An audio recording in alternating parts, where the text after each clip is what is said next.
Bear with me, it's the first one I've done in about 7 months, and I'm not quite as organized as I was when I was doing it back in the day. So I'm just going to share the feed out so everybody can see what's going on and watch the feed on the various different groups. And then as soon as that's done, we'll get into the interview. True.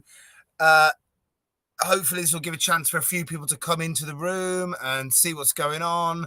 We'll be starting any second now. I'm just navigating. Facebook's changed their entire structure of how fan pages work, and I'm sure a lot of you that are with a career right now trying to run stuff through Facebook will be well aware of the difficulty of all the old live feeding programs updating themselves and trying to keep up to speed with what Facebook's doing. I'm sure this isn't the most entertaining thing. It's probably not the thing you've plugged in to watch. Let's say a little bit about Noel before we bring him to the feed. I had a brief chat with him yesterday, and I could instantly see that the man had an immense wealth of knowledge. Just like a textbook, we were talking about stuff and instantly be referencing people 30, 40 years ago. You can hear this incredible passion for performance, stage performance, street performance. I also heard a fair amount of conviction, so I sensed that we're going to have some interesting and quite strong opinions about the craft weaved through the story. So we've shared everything now. I think we're about ready, and I'm going to bring Noel into the feed. So everybody, I give you Noel Britten. Hello, Noel. How you doing? Lovely to see you. Good to see you again, Matt. Thanks for the invite for doing this, and well done for resurrecting it after 7 months. It's a great resource to have for future people to look at. So thanks for doing No it. problems. As I said to you yesterday, we had a brief chat. It's been an absolute joy, a real educational experience to hear people's lived experiences and people who, like I've come to the assumption myself now from talking to you, are people who are truly passionate about the art and they've spent a life involved in the art, and their experience and their opinions hopefully will give people for decades interesting stuff to look at and to grow from. And so I think without any further ado, let's start getting to your story. There's a lot to tell. We don't have all the time in the world to tell it. So my first question, what was life like for young Noel? What was the Britten household like? Very regular family life. I'm one of the middle class buskers, as Paddy referred to them. So a very lovely lifestyle when I was young. My grandfather on my father's side was a member of the Magic Circle. He wasn't a professional magician, just an amateur magician, just a hobbyist, but he loved magic. So that was sort of my introduction to magic. When I was a kid, we used to go around and visit him and my grandma, and he'd do various little magic tricks for us. Um, so that was my first introduction to live performing, I guess. That close up. And there was a big magic show every year that the Magic Circle was on at Christmas. A big sort of spectacular show, usually at the originally at the Scala Theatre, but then it moved to the Collegiate, or Bloomsbury as it's known now. So he'd take us to that every year. So I sort of saw live theatre there. Every year we'd go to the pantomime. I lived in Wimbledon at that time, so we'd go to the pantomime in Wimbledon, which was sort of one of the big regular panto spots. The sort of Palladium, if it had a panto going on, would be the big one in London. But the sort of the satellite larger pantos were Wimbledon and Richmond, and on this side of London. So we go to that. But I just loved live performing, and my mum loved the theatre. My godmother loved the theatre, so my birthday presents were always going to go and see some show. So theatre shows, musicals, Hans Christian Andersen with Tommy Steele at the Palladium, Billy, based on Billy La with Michael Crawford when I was a kid at Drury Lane.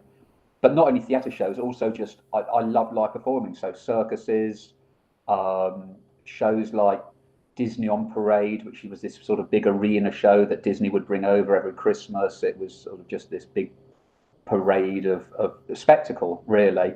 The Royal Tournament, which I don't think happens anymore, but was like the Edinburgh Tattoo, but done at Earl's Court indoors. And what happened after So these sort of big, shows? again, big. Would the family all meet up and go through critical discourse on the performance and what you thought about it, or was it just taken as a kind of a piece of entertainment, and then you go on to your lives? Yeah, I mean, I think for the rest of my family, like I say, there was no great sort of performing uh, desire with any of my other siblings. My elder brother was into directing, and so was in theatre for a while, but again, not really on the performing side, more the backstage side. So yeah, they were just seeing it as performing. But I do remember. I mean, I probably was a horrendously precocious child, but I sort of remember analysing the shows and so the Royal Tournament, for instance, would have brass bands and a horse, display or whatever. But the bits that I like were the motorcycle display team, which I think was probably police based, and the police dogs as well. And they do sort of skits and have these. So it's always the unusual stuff. It was that side of it. It was how to make something. How did something as bland as the police motorbike unit make that interesting, and so they did the pyramid of riders. So it's like 7 bikes on at the bottom, and then 6 people standing on the pillion seats and 5 people standing on their shoulders. And so it was always done in a sort of theatrical way. And again, from circus, I loved that. When I was 10 or 11, my my birthday present was going to see Evil Knievel. I know you're young. I Does know, that I name know, I know register? the Evil name Evil Knievel. Knievel. I more know him for Right. his So yeah. crashes So he was than he was anything the else, most. but Right. Yeah. And he did this big show in Wembley. It was the only time that he appeared in England doing a stunt. But he was trying to jump. I think it was 13 or 21. It was some ridiculous number of bikes. Um, and did it in Wembley Stadium and sold it as a show. Well, you look at that and you go, how long does that actually take to rev a bike? I mean, he had this amazing ski slope ramp built up the chairs, the tiers of seats of the Wembley Arena. So it'd be starting right off the top, and he came down this thing and tried to jump, crashed spectacularly. But the point was that was being sold as a show, and that actual stunt took maybe a minute for it to happen. So he booked, or the promoter had booked all these other acts to sort of fill up the space beforehand. So they had a guy who dived 100 feet on fire into a swimming pool that was set on fire on the top. They had this amazing guy who I think, was in his 70s, and he dived 70 foot, and there must have been 60 or 70 foot. It was really high. I remember being as a kid just going, I've never seen anyone that high on a diving board. He dived into 14 inches of water wow. from 60 foot. So basically, he just spread eagles and belly flopped. I mean, his billing was the biggest flop in show business. Great name. So that was his sort of his billing. I always love acts billing. I always think it's great what people can, come to make their acts sound unbelievable. So yeah, and 71. So he was there. They had a sway pole act and a whole bunch of sort of high skill acts. I love that. The TV shows where they talk about the stunts How for did you relate Bond yourself to it films. then? And How was you as a young man, aside from just enjoying the spectacle and the entertainment and the vicarious kind of enjoyment of watching these stunts, how do you relate yourself to it? Is there some inkling of wanting to be involved in this, for want of a better term, industry? yeah, I mean, to a slight element at that age, but I was very young. It was just, this is just brilliant. This is exciting. I've never been into football. I've never been into music particularly. And I can see that people get that sort of vicarious thrill from those sort of events as well. But they just didn't do anything for me. It was people kicking a football around. But someone on a 90-foot pole that's swaying on the roof of Wembley Arena, and 2 of them next to each other, and then the people on the top of the sway poles, exchanging sway poles, and then swinging apart again. And you're just going. There was an element of, these people are crazy, and why are they doing it? Why? I mean, obviously it was entertaining. I was watching it, but it it Yeah. was it was very bizarre. So how do you So I start? loved. Yeah. How do you start moving towards that? Because obviously you spent your entire life in variety and comedy and, you know, ostensibly different forms of entertainment. How do you start moving from being a viewer to either wanting to or being involved in it? Right. Well, my grandfather died when I was probably 11 or 12, around that age, and I inherited. It sounds a bit um, a bit grand, you know. No one wanted his books, so I got them. So that was sort of grounding then into finding out more about magic. And he also used to get a magazine every month called the Magigram, which was a house magazine of a magic supplier, big magic supplier in those days. And the magazine would have adverts for the tricks that they were selling. So I was buying tricks and finding out, you know, how to perform them. And they'd come with patter and instructions and so on. But the magazine would also tell you how to make your own tricks and jokes that you could say while you were doing tricks, and reviews of conventions. But there was this one article every month written by a magician called Billy McComb. And Billy was from Northern Ireland, from Belfast, and came over to London, and was this incredible performer, you know, not a star, but a very solid working pro, jobbing magician. And he'd have this article every month where he just, I mean, he could talk for England, Billy. He was unbelievable. You know, there's another magician who says about him that, you know, Billy was asked a question in 1948 and he hasn't actually finished answering it yet. This whole, he just has this conversation and various people come in and then drift out again. But his is it's just continual. So he's great, but incredible knowledge of magic and the history of magic. And he'd just write this article every month, and every month it would be just what was on his mind. But he was traveling as well. He was doing cruises and summer seasons and cabaret dates at the Dorchester and the Ritz and so on. And I just read this, and that's, I think, what really fueled my passion for wanting to do it. Was, oh my God, this is what an amazing life this guy's got. He's traveling around the world. He was doing cruise ships.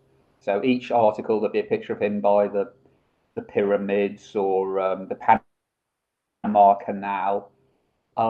He was talking about acts that he was working with, acts that he'd seen because he'd go and see a local circus when the ship was in port. So that's what really this, like, my God, this is an incredible. You can make a career out of this. You know, that there's me seeing a guy belly flop into 14 inches of water, thinking, you know, well, that's great, but how often can you do that? And the chances were in those days he was probably doing it weekly. You know, there were probably some festival or a fete or a big show where they want someone to. So that was what it was like. Oh, you can do this for full time. And how old were you then? Doing magic at. I was probably about 12 or 13, I think. And then a friend of my mum, who'd seen me faff around doing magic tricks at the house, sort of said, "Oh, it's my son's birthday. Will you come and do magic at my son's birthday?" So I said yes. Got there. I was tiny when I was small. I you know, didn't grow height wise until I was sort of 18 or 19. So I was tiny. You know, the kids that I was doing this magic for were bigger than me. You know, taller, younger but taller. And sort of threatening to beat me up if I didn't tell them how the tricks worked and so on. But I just did this magic show at this kid's party. And then a couple of weeks later, there was a kid who'd been at the party, and their parents rang my parents and said, "Oh, you know, your son does magic. Would he come and do?" And that grew over the next 3 or 4 years. So I was doing these shows at children's parties and earning money. And also because of these magic magazines that I was reading, there was always a lot of you know, there was always a letters page and people writing in, you know, with just as much contentious stuff as we have now on the street of all the sort of same things. And one of the things was how terrible it was that people were coming in and undercutting the pros' prices. Sort of, you know, hobby magicians, you know, is how they were seen, as opposed to full time. And I took that on board. So I started charging pros prices because I didn't want to be one of these people that was pointed out as, you know, oh, you're undercutting and so on. So at 12 or 13, I was charging professional money for children's parties, and it just grew and grew and grew. I'd be doing, you know, I'd always do one a weekend. And then there were some weekends where I'd do 4. Can I ask you something? You know, I talk to a lot of successful magicians. I've got a lot of friends that have become successful magicians. And there's this not not consistent, but common element that they were quite nervous children. And the magic was kind of like a magic elixir for confidence, for talking and socializing and interacting with other kids and other people. Was there an element of that? I think so. I mean, most magicians are socially inept when they start. There's a great American magician called Max Maven, and someone said, "How do you become professional in? How do you become good as a magician?" And he said, "You get over the reason that you got into magic in the first place, because most people, it's it's look at me, I can do this and you can't do it." But sometimes without the necessary level of practice But and rehearsal that you'd have to. isn't there something to this as well of, look, I have value. I can do this thing that's value, Yeah, that's impressive. yeah, but it's also it's a very strange thing, magic, because it's built on this house of cards of oh my god, how did you do that? And usually it's very simple. That's again, people say that's why magicians are so protective of their secrets, is because if people actually find out how the trick's done, it's like, really, is that it? Is that, There's no joy. there's no joy in it, and that's what you've got, and it's very intoxicating when you're Charles, that you're, oh, I can do this thing and you can't do it. There are lots of stories of magicians showing their parents tricks, and I suddenly felt this incredible power that I could do something that they had no idea. So I think that is common. It's a common thread. You've got to get over it. That's the problem. Most people are still, look at me, I can do this and you can't. That's what's horrible about magic. It's a fuck you thing, as opposed to Yeah. a joy thing, or a wonder thing. And the successful magicians have that ability to create awe and wonder. But most people get stuck with the, I can do this and you can't. And and it's a low, I'm going to say a low bar. It's a very consistent bar. With magic, you either know how it's done or you don't know how it's done. That's it. So someone who doesn't know how it's done goes, that's incredible, because they don't know how it's done. But that can be a very easy thing. David Copperfield gets people, or Penn and Teller or whoever, Chris Angel, Dynamo, get people saying that's incredible to them all the time. And they're masters of their craft, and they've spent years practicing. But someone else who's just started, who, knows how to vanish a handkerchief in the way that I'm sure every street performer, knows the secret. That's not difficult. But people say, "Oh my God, that's impossible. How do you do that?" So it's this very consistent bar. It's very difficult to do something that is more impossible. Impossible is an absolute. So you can't do something that's more Yeah. impossible. How cognizant of So this? consequently, Yeah. How cognizant of you? How cognizant were you of this as a child, as a 12, 13-year-old beginning your journey? I mean, I assume you weren't aware of all these things then. I mean, not a, no, I don't think. No, it was just like, oh, this is great. I'm making money from it. The tricks are working, and so on. So I mean, I wasn't aware of it at that stage. And then, I mean, one of the turning points, I guess, was probably around age 15, 16. There were several magic shops in London in those days. I mean, we're just down to one now, International Magic in Clerkenwell Road, and that was open when I was a kid, and it was the father of the guy who runs it now, used to run it, Ron Macmillan. But there were like 6 or 7 other magic shows in magic shops in London, and myself and my best friend at school, Richard McDougall, who's another magician and great physical performer, and really astute eye on performance and generally. We'd go up and trawl from one magic shop to another. Uh, and again, the sort of the slight Billy McComb thing. You'd have professional magicians in there talking about they'd just flown in from wherever, or, the gigs that they'd done the night before. It all sounded incredibly exotic and glamorous. And this new magic shop opens between two of the magic shops that we normally walk between. Uh, and we walked in there, and the guy behind the counter was a magician called Alan Allen, and he'd been on TV a little bit previously to that. I'd seen him in this TV show, and so I was sort of, oh, that's Alan Allen. And so it was a magic shop, sold magic tricks. Lee Hathaway spoke about it as well. That Lee went in, and I mean, I think it sold novelty jokes and novelties. All the plastic dog turds and comedy props, and I'm sure 3/4 of Pepe's act, his props came from Alan Allen. It's like you could walk in there and you could find some weird giant spider or something like that, and you go, oh, that'd be funny just to throw that in front of someone. That will get a laugh. So he sold all these jokes and novelties, but had magic as well. And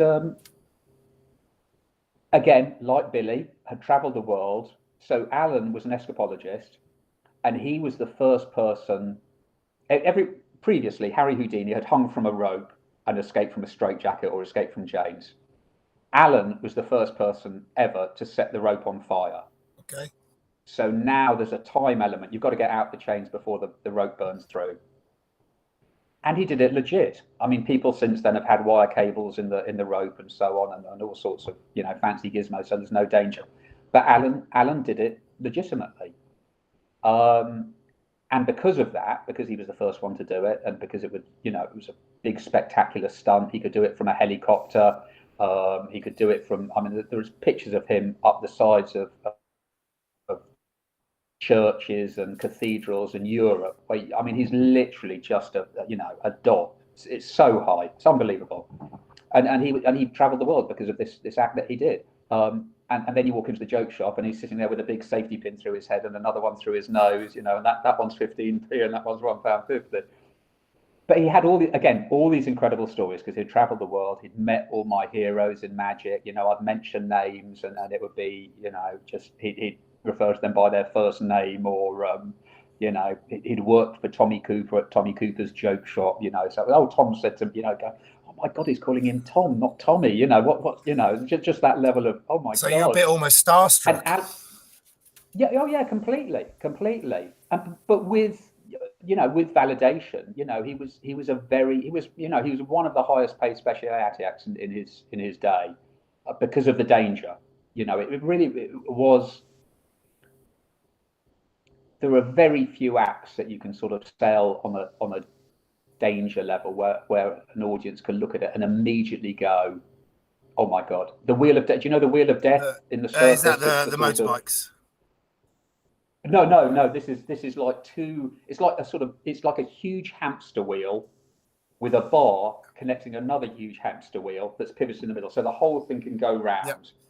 And people walk around the edge of the outside of the hamster. It starts on the inside, and then eventually they'll go onto the outside, and it will get faster and faster. And towards the end, they're running to keep up with this thing. Very dangerous act. A friend of mine died doing it, fell from it. Again, that's an act that you look at and you go, yeah, this is dangerous. People have died doing it. Here's your money. You're risking your life for us. So Alan was highly paid. And I just got on really well with him, as did Rich and a couple of other young magicians who used to go in there all the time. And he was laser-like in his analysis of performance in all areas, not just escapology, not just in magic, but he was a huge Sinatra fan, a huge Sammy Davis Jr. fan. And as we got to know him, we'd go back to his flat because he had this huge video library of all his favourite acts and everything like that. And he put these acts on TV, and we'd watch them, having never seen them before. And then he'd say, what do you think of that? And would ask you, and you go, oh my God, it's incredible. Well, why is it incredible? What is it? And sometimes you couldn't vocalize it, and then he'd sort of launch off into his analysis of what it was that was great about it. This is the word that I used earlier on, critical discourse. You were basically being taught how to understand the mechanisms of what he was showing you. Yeah. And Alan's thing with it, which is rubbed off on me, which is something we should definitely talk about, the different mindsets of performers, is Alan. The word he loved was finesse. I'll look at the finesse on that, or I finessed this thing last night by giving it an extra beat or an extra amount of silence, or I changed the music. So he was always, he did the same act for years and years and years, but he knew it backwards and forwards. And it was a great act. And you're sitting next to the person who's done that act and is telling you exactly why he's turning at that moment and why he's looking like that. And, he just thought about it all. I mean, he was like Billy McComb. He was a magic nut. There was anything that he saw was related immediately to show business or magic. That was it. There was no other. There wasn't any interest in his life. This may seem like an obvious question with an obvious answer, but how did that affect you as a young performer? I mean, he had various little phrases that came up continually. And so his ethos of performing and his thoughts on performing definitely rubbed off on me, rubbed off on Richard McDougall, my friend from school, and also a magician called Michael Vincent, who's an incredible sleight of hand magician. But Michael was really into sleight of hand. Is one of the top people in England in terms of sleight of hand.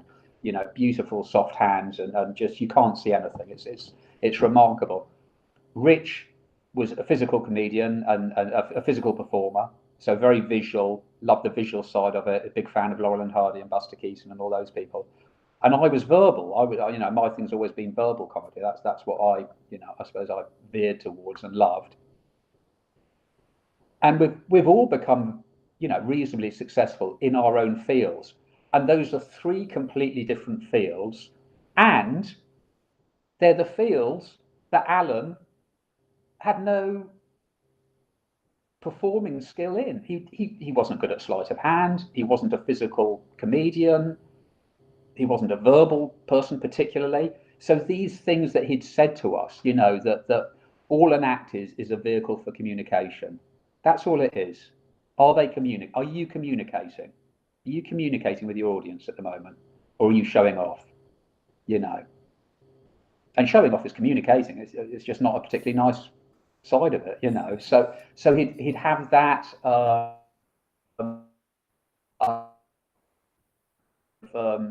Was one of his absolute. That's the worst thing you can do. Could you say that? Could you say it just one more time for us? I think we had a slight glitch of the line.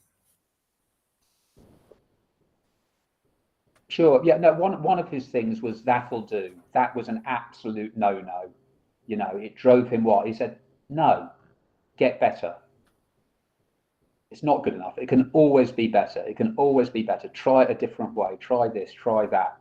And so he really honed his act. And that was, and that's what I took on and have enjoyed, throughout my life is being able to change those little things and just changing a word here or there and finding the difference it makes and go, okay, right, I'll lock that one in now because that seems to be good. And so he was an incredibly important person in my life, and the things that he was saying to me were life skill things as well. It wasn't just performing. It was Billy McComb in his article all those years before. His thing was put your money into property. Any spare money that you've got, save it up, put it into property all the time. And it won't always last. This stuff, they won't always last. You're going to get old as a performer. And interestingly, Billy was one of the performers who did age. Again, it's another thing that Alan was aware of and Billy was aware of. Is as you get older, your act's got to change. You can't be doing the same lines that you were doing 30, 40 years ago because you've changed. And Billy was, to me, was sort of the ultimate version of that.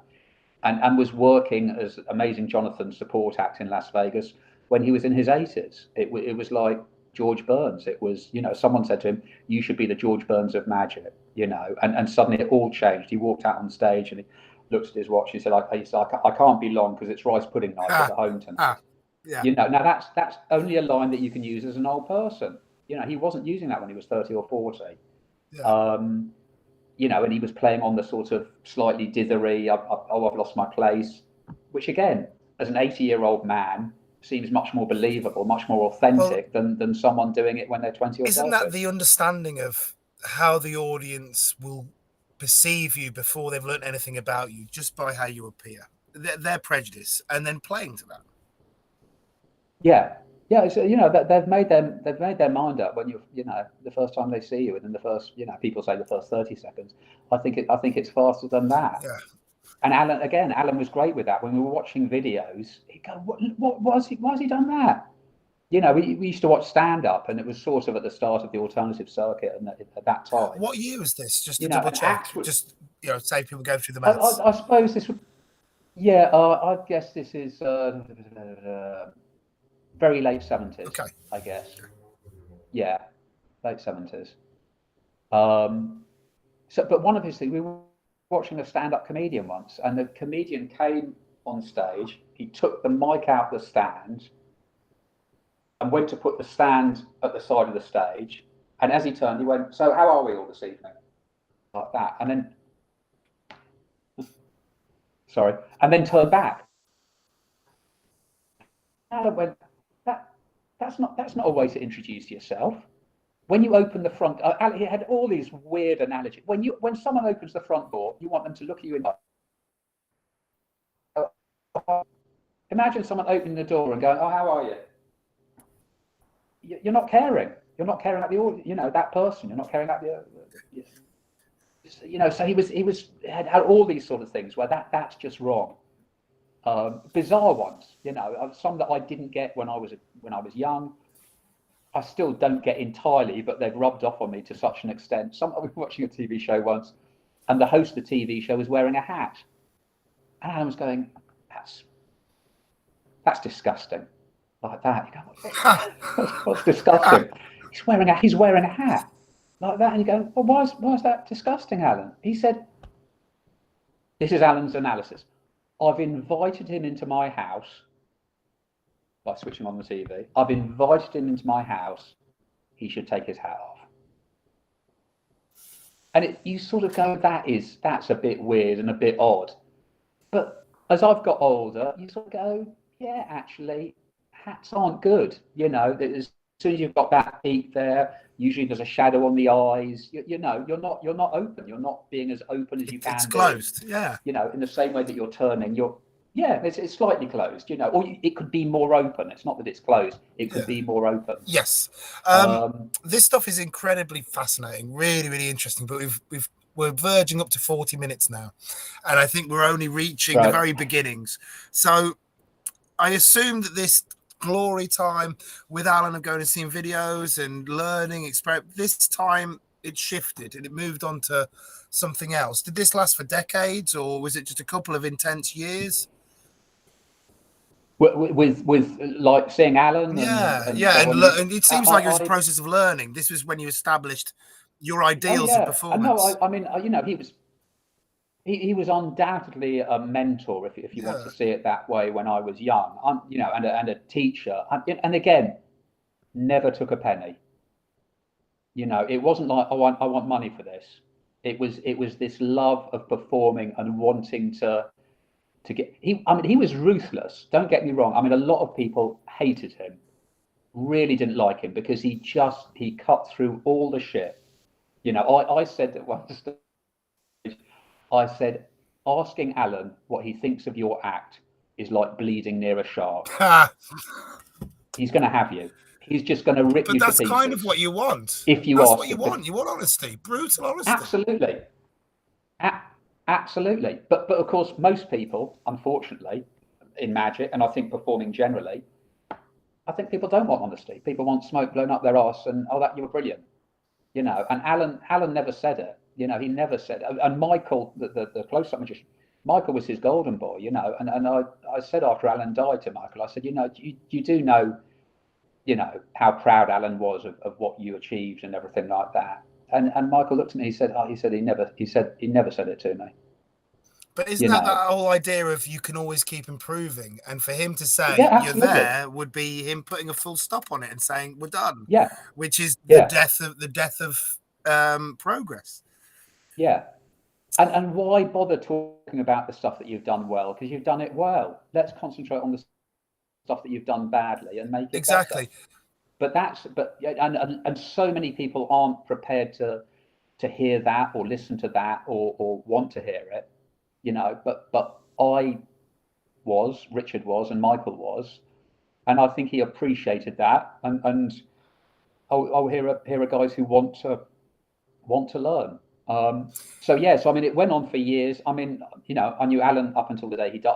I was, I had power of attorney, in his last few years when he was, poorly and stuff like that. And that was, to me, that was part of it, was paying him back for everything that he'd done for me. Yeah. So yeah, I mean, in the end, you're going. There was still whatever it was, 35-year difference between the two of us. He was a like mate. like a fatherly figure As in much. some ways.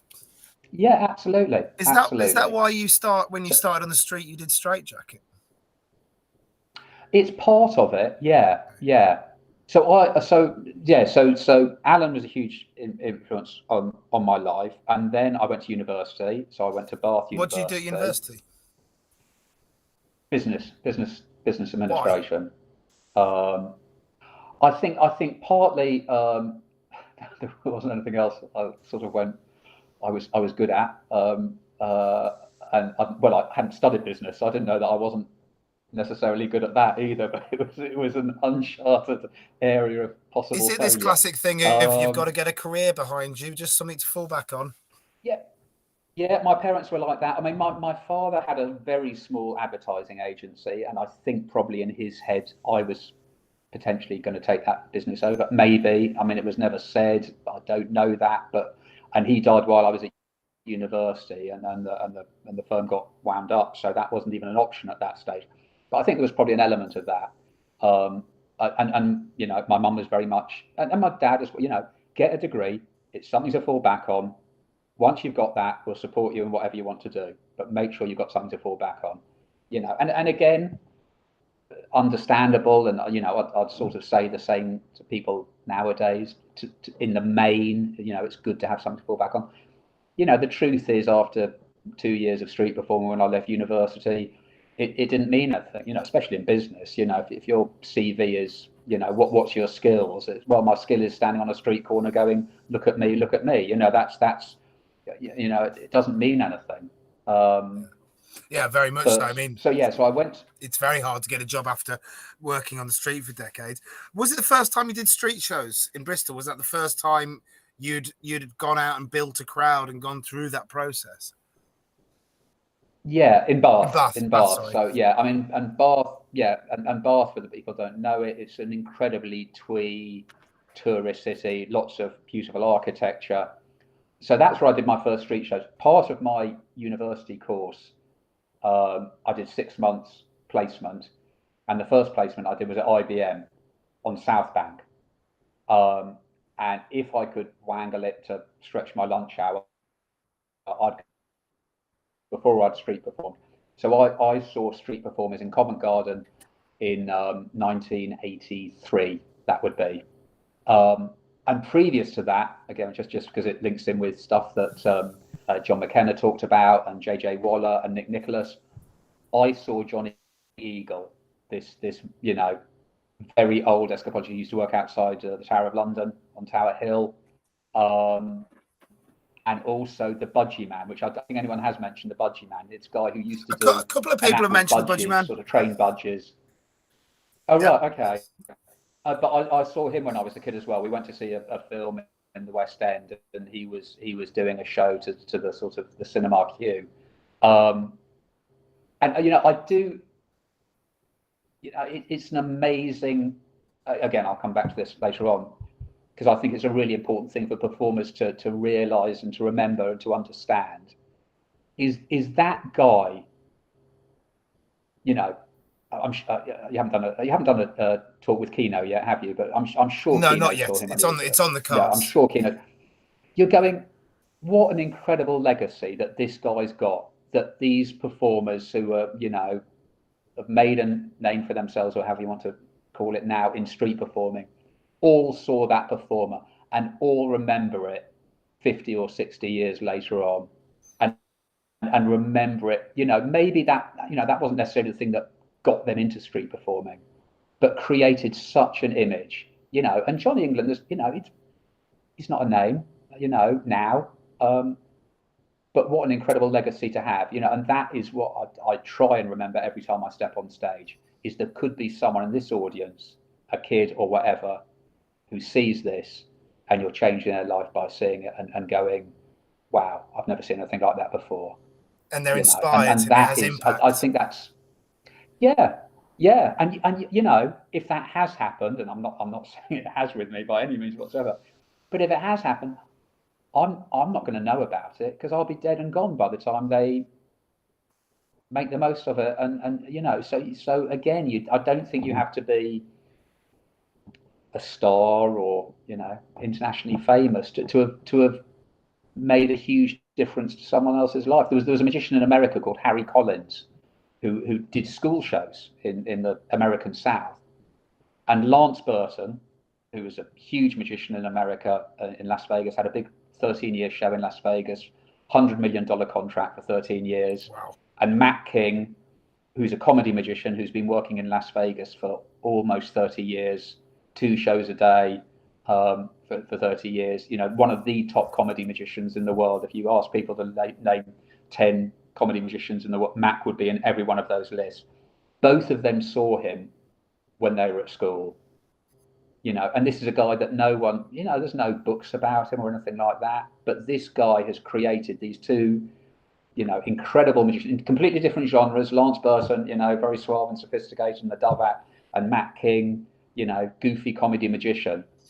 And they've come from seeing this guy, you know, and that's a wonderful thing. So I went to Covent Garden when I was working at IBM, and in those days I saw JJ Waller, um, the Pookie Snack and Burgers, the Pookies, who were great, Went on to be Stomp. unbelievable. Tim, Yeah. yeah, so Luke was in Pookies and went on to be Yeah. Stomp. Tim Batt, um, Duncan Trillo, um, not a huge number of acts, but Chris and Alex, I saw about 2/3 of their show. Got there late one day and then spent, you know, the next 3 months going up there hoping I was going to see them. Never saw their show right from the start, but God, what a show! You know, I mean, just seeing that second part and going, you know, it was just a brilliant, brilliant show. John Hegley and the Popticians, who I think has only been mentioned a couple of times, but very sort of Pookies. And John went on to become a poet, but a really high energy band with, you know, silly songs about glasses. All their songs are about glasses. So I saw those people doing this street show thing, and it was Bath. You know, I lived in Bath, and I'd seen John Lee in Bath, which again is a name that a few people have mentioned, who was a wonderful, pretty silent clown. He did talk towards the end of his act, but most of it was silent. Slack wire walker, with a frame that he built. That was his crowd build, was building the frame and doing all this stuff. His big finish was juggling with children, where, you know, he'd just pick them up and move them around. But, you know, he'd done it with 3 balls. First of all, it was like, what I'm going to do, I'm going to bounce one off my head. I'm going to, you know, throw one under my leg. So he did it with the balls, and then when he was doing it with the kids, it was literally, he was just picking them up and getting them to duck under his legs and stuff. So, you know, and that was his finish. But a great clown, very sort of like a bit like Havner, you know, real twinkle in his eye, very charismatic, and pretty silent. So I'd seen him working in Bath, but that was the only person I'd seen in Bath at that stage. And it was like, oh, this is great. And there's no, you know, having read Billy's articles, I wanted to work in circus. I wanted to work on the cruise ships. I wanted to work in variety. I'd love to do a summer season at Blackpool. You know, that all of these things were like, how do you get those first acts? You know, that first.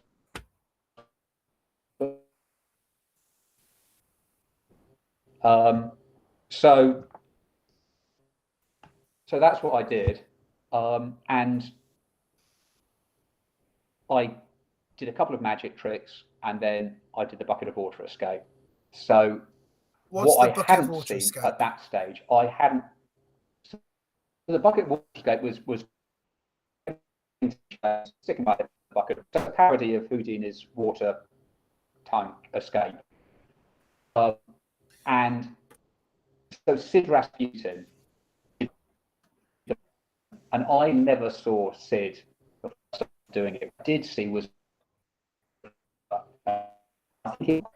time out street performer of the year, and the picture was him just sort of like come out. There was water everywhere, holding the chains, and I nicked it basically, but only from that image. I'd never seen his act, so I didn't know quite what it was that his build up, what the gags were, but the actual image of him sticking his head in the water.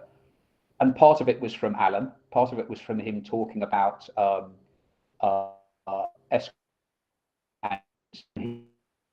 why it was for communication. You know, people got drawn into it. You know, he had all sorts of theories. You know, you know, one of his things was they're only going to care whether you escape if they like you. If they don't like you, they don't care whether you escape or not. You know, so and his, you know, he was a great one of, you've got to win that audience over. They've got to like you. You know, if an audience likes you, you can get away with murder. I can attest to on several occasions with performers that I've seen. You know, it's, you know, that was it. It was, you've got to communicate with an audience. You know, you want to communicate with them as best as you can. So if they like you, they're going to listen to you. They're going to watch you. So I started doing this escape with the bucket, with a couple of other tricks before it, and then, as with everyone, the longer you do it, bits of business go in, something gets dropped, and it ended up with the bucket being pretty much the entire act. What was so the, it was a sort of classic before we go English. to that, what was the first show like? Did you crash and burn? Not the first show, but the first, I remember, you know, because I was stupid, you know, it's your first show. I filled my bucket of water at the flat where I was living and carried it through town, because it was like, I'm not sure I can get a bucket of water in town, so I better take it with me. So I walked into town with a bucket of water, sat on the pitch, but there weren't any other performers that day, and just bottled it and just walked home. I mean, I tipped the bucket of water out. I wasn't stupid, and then I carried the bucket. But carry the bucket up. I'll save that one. That's a good bucket. That would have been sad. So, but the second time, it was, I think, probably like most people's acts, is sort of, you know, slightly adrenaline pushed by, oh my God, people have actually stopped. My crowd build was a fixed point work with a balloon, you know, so trying to push the balloon, and it was mime Shields and Yarnell. He'd always done it, and I haven't got any mime training, but I sort of just found that I could do enough of it for people walking by to look at it and go, you know, oh, that's interesting. But another magician called Quentin Reynolds, I saw him do a talk about performing magic for children. And this was in relation to children's performers, but I think it's in relation to all performers. He said there are two types of performers. There's dynamic and there's magnetic. And the dynamic, in terms of kids performing, the dynamic one's the one that yells out there, it's all big and everything like that. And then you've got the other ones, the magnetic ones, who draw you in, who are very quiet, you know, and maybe telling with this, you know, and you pull it in. And I think that's the same with street performing, you know, street performing. And what I'd seen maybe a couple of people try it at Covent Garden, going out, show, there's going to be a show, come on, gather around, there's going to be a show. And I'm like, what happens if no one stops? You've committed to it, but there's no one. I don't like that. That doesn't appeal to me as an idea at all. Whereas I stand there with the balloon, I do fixed point work. If no one stops, I put the balloon away and I go home. I haven't committed to saying that I'm going to do any more than this weird thing that I just start the act with. And consequently, because of that, because the Bath is very twee, it's a very tourist city, it's very staid, you know, it's very beige, literally, in terms of the architecture, but also sort of mentality, I guess. It was a very twee act, you know, because it was a twee environment. Whereas other acts, you know, are more raucous because they've developed in a more raucous environment. Other acts are more theatrical. John Park talking about Fisherman's Wharf, you know, the fact that there were chairs there and people were sitting down and you're almost walking out to an audience meant that you could be more theatrical. So the Bath, John Lee, was very charismatic, very quiet, very magnetic, drew people in. It wasn't rah rah rah at all. It was it was quiet and uh, small things happening and drawing a crowd in. And so that's how it sort of happened with me. So that's where I worked in Bath for the first summer and did that. But I was still at university at that stage, so that would have been my third year, sort of the summer break of the third year. I stayed down in Bath and street performed during that. Carried on during weekends, sort of into the winter because I was enjoying it. There are other performers out there, not many, but Mickey Taylor was a sort of hippie juggler who, did lines in a very standard juggling act on the ground, no unicycle, just juggle fire at the end. Agus and Charlie were there with the unicycles. They were one of the big acts. But it was pretty much just the three or four of us. How and did you feel about it consequently, at like that all time? these other performers have said, How did you feel about I the loved time? it. It was great. Did you identify yourself as a street performer?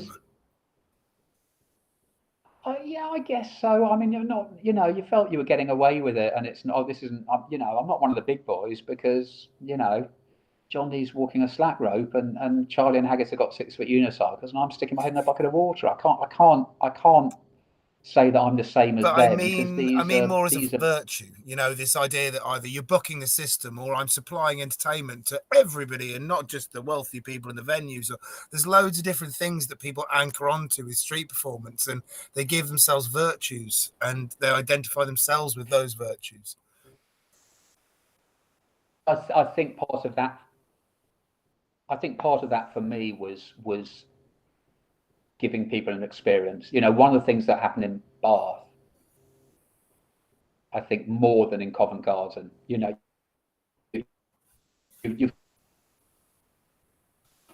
experience to watch the street performers.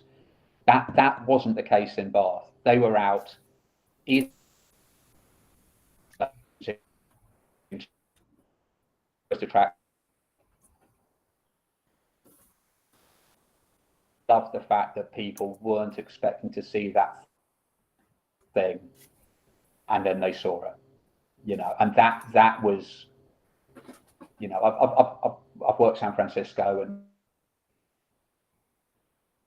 and it is, it's a different, in San Francisco they've got a big board that says next show at 3:30, and you leave the board there and you come back at 3:25, and there's enough people there to start the show. I love that you're giving these people something that they weren't expecting that they to see. That and what was the big obstacles you had when you were developing the craft, the work? What was the things that you thought, right, this is the thing I need to work on, or this is what's not working right, I have to develop this or understand this better?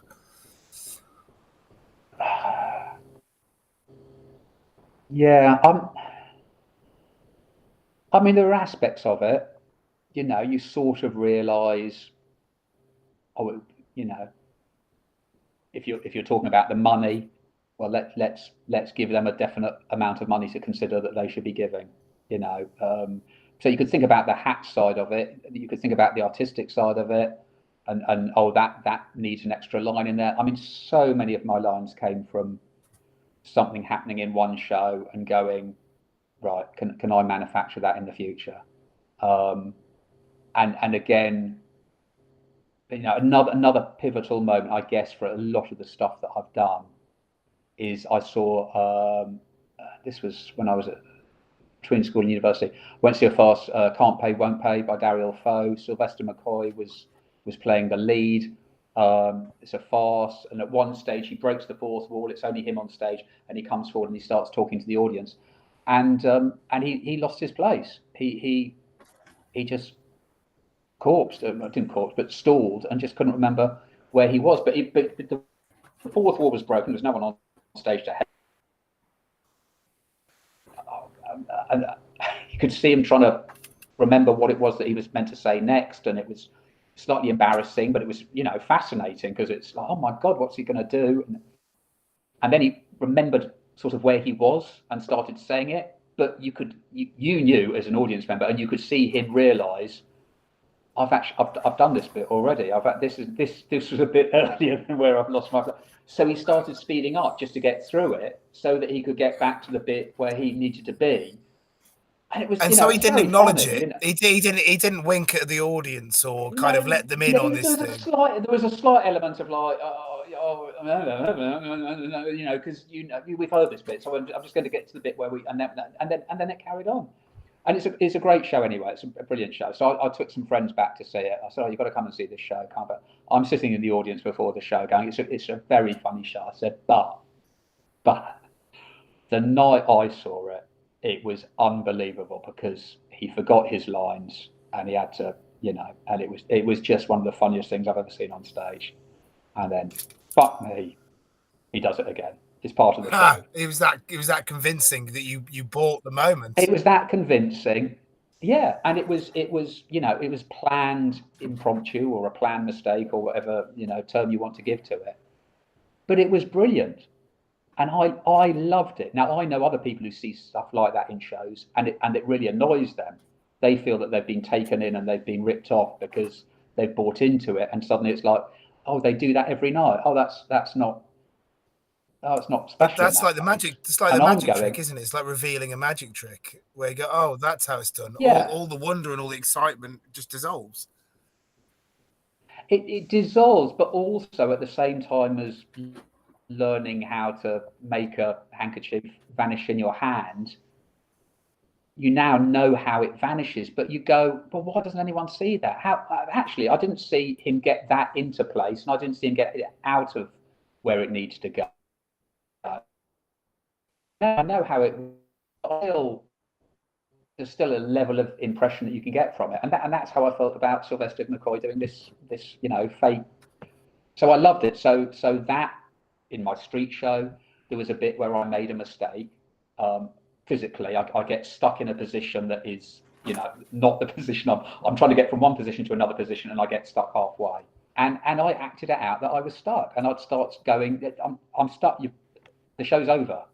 I can't, you know, which is of course the complete antithesis of what a street performer should be saying. It should be stay, please stay, please stay. And there I am, and I'm going, please go, you know.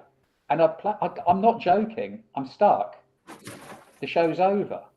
And it would get a laugh, you know, and you could really push it, and then okay, well, I'll try it like this in that case, you know, and I love stuff like that, and the walk that I do, the comedy tour, which we might get into if we've got time, is, you know, there are 2 or 3 moments like that in the walk as well, because I love that, and I love it. I love it as a structure.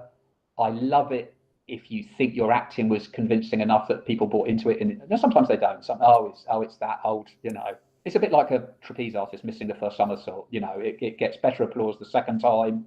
You know, oh, they've done that old bit where they missed the first time.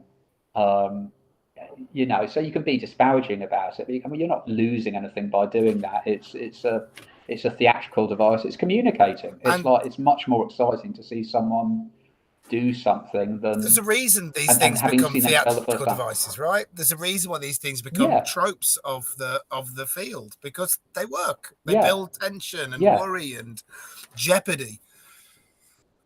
And it makes it unique. It's like I saw like I said with the Sylvester McCoy show, I saw the show where that thing happened. It feels like it's personal, And right? in It feels terms like of, it's a personal moment for yeah, you. no, absolutely, yeah. And that's what I loved, you know. So saying that business about wanting to give people an experience as they're walking through shopping and they weren't expecting to see a show, that's one level. And then what they weren't expecting to see was, oh my God, not only have I got this show that I'm watching, this is a really special show because this thing's just happened. If they buy into it, you Yeah. know. So yeah, so that I loved as a That's a great device. thing, and I have a sense that we're going to slowly, now we've hit the hour mark, slowly move into stand up and other stuff of this. But I talked to Dave Southern. He does a walking talk called Pavementology. He's probably going to have a website Yeah, going. I advise everyone looks at it. It's a very, very great resource as well. He helps me a lot of time when I'm interviewing people who were, with all generosity, before my time, and he said that a lot of the stock lines that are used nowadays, a good portion came from your work and from you experimenting and playing on the streets. And how do you feel about that? How do you feel about other people using lines and the fact that these things have, you have a legacy for it now, but when you were doing the street, if people did it, surely it undermines your craft.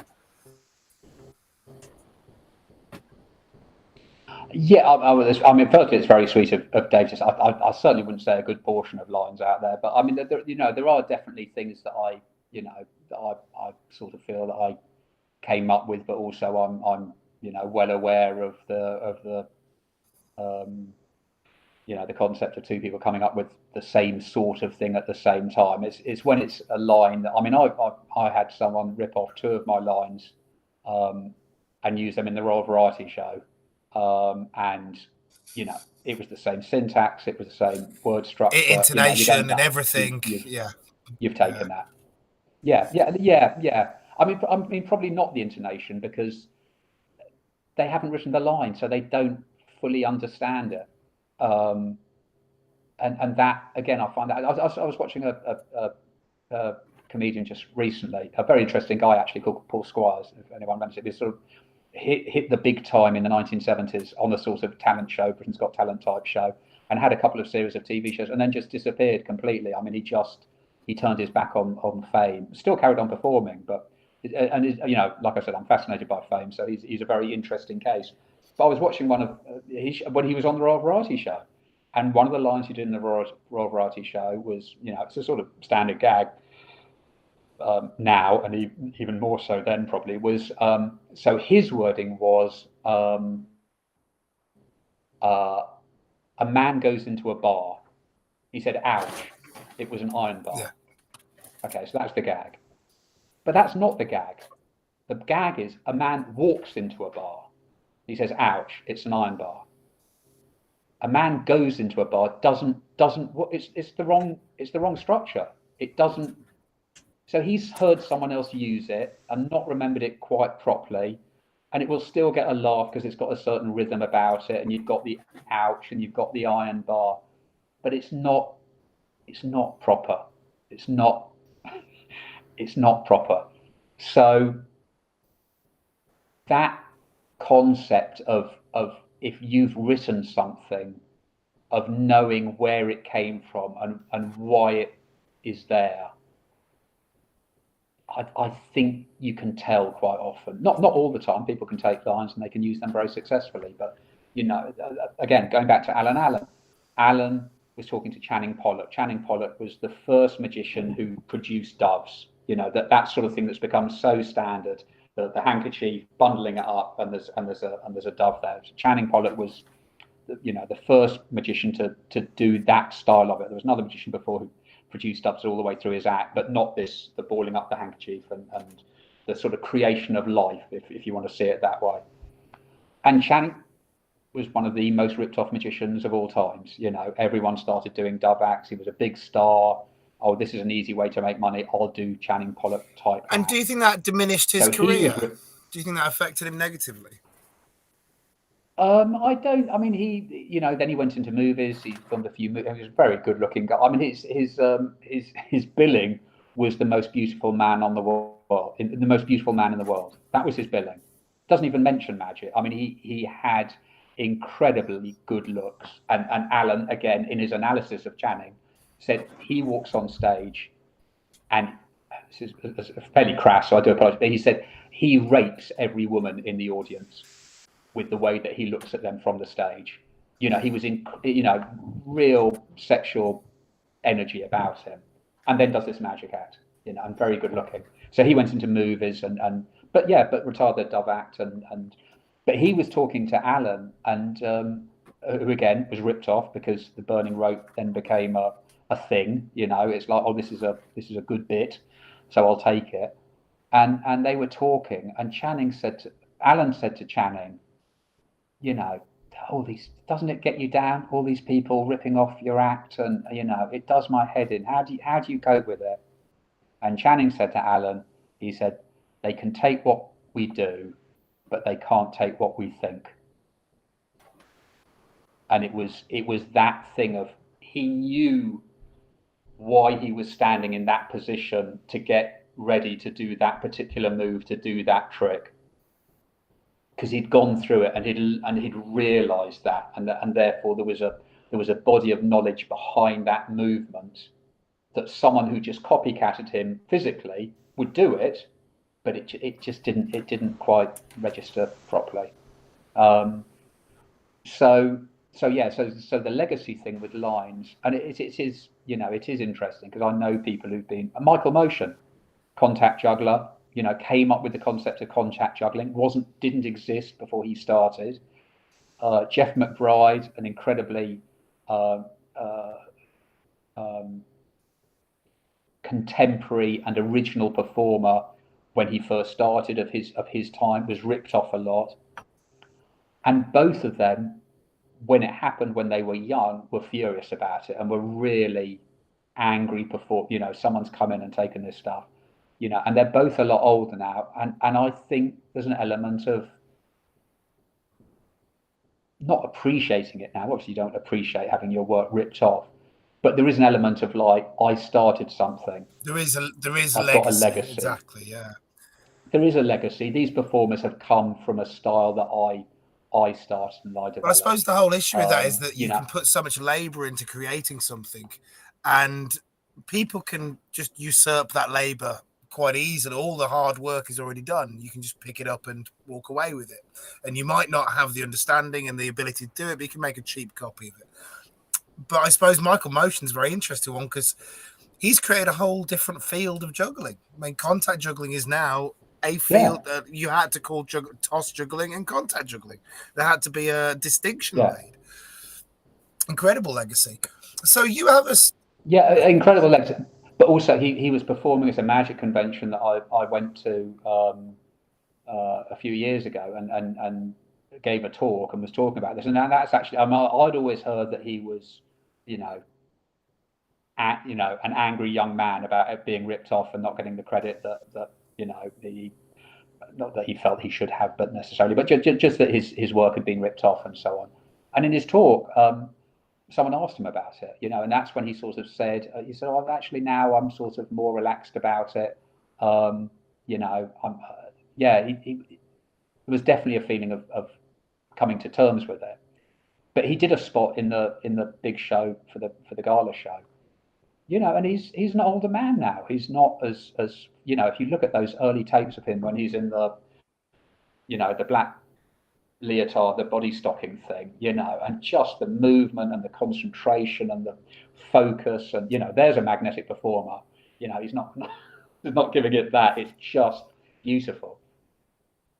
But he's older now, so he did a spot in the gala show, and saw another magician the next day, older female magician, and she was saying, "Oh, have you had a good convention?" I said, "Yeah, I had a great convention like that."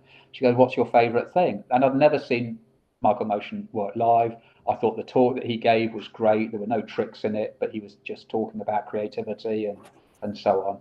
And I said, "Michael Motion," and she's like, "Magician, and most magicians are very blinkered. All they're interested in is magic. They've got no interest in juggling or allied arts or performing even, or theatre or whatever." Which is so strange, because object manipulation is so close. It is part of the discipline. Yeah, very close. Yeah, and I said he was the guy. He did a sort of like I'm going to call it a devil stick routine. It wasn't, but I'll call it a devil stick routine. In the show, because it wasn't the balls. And I said, I was the guy who did the thing with the sticks. And she went, "What, him?" Like that, and she'd seen him as someone who was trying to do that stuff that all the other people have done, that she's seen do better because they're young and they've taken it to another level, that he started it, but refined, developed, exactly, refined and added to it. And I said, "Do you realize he's the guy who invented that stuff?" And that, but if you don't know that, then that's sad that he's on stage and getting the credit for oh, this is the guy who invented this. I've seen someone do it better. That I find sad. But that's someone who's a magician, who's stupid because they don't know that. Yeah. You're going, well, someone in the know hopefully will and will appreciate what he's done. Very much so. Yeah. I could talk about this all night. It's so interesting, but I'm going to drag us back onto your story. So you have a functioning, working, creative, interesting, fun, engaging street performance. Why stop? So yeah, I mean, so just so sort of the whole backstory. Started doing it in Bath. I finished university, graduated, was still street performing at the weekends and during the week if I could. It's just a shorter season in Bath than somewhere like Covent Garden, but weekends were still workable. And then going into the winter, I thought I'll go to Australia and do some street performing over there. Went over there and did some shows in Sydney at Circular Quay and was not doing.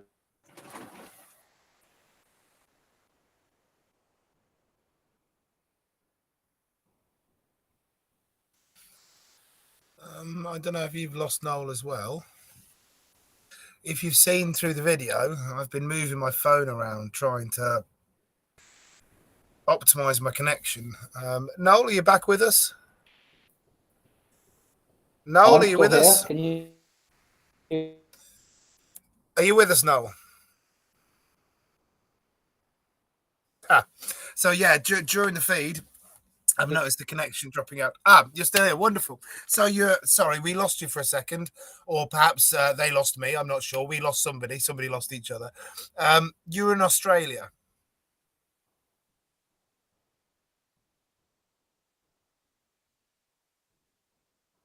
Yeah, I think we've lost him again. 3 or 4 months and travel around and do street shows while I was there. Oh. Okay, we're back. We're back, mate. Carry on. We'd lost you for a couple of seconds, but you're back now. Please carry on.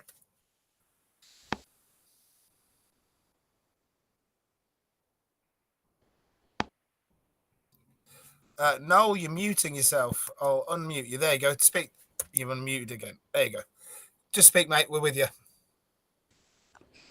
Sorry, muting and unmuting and sync. No problem.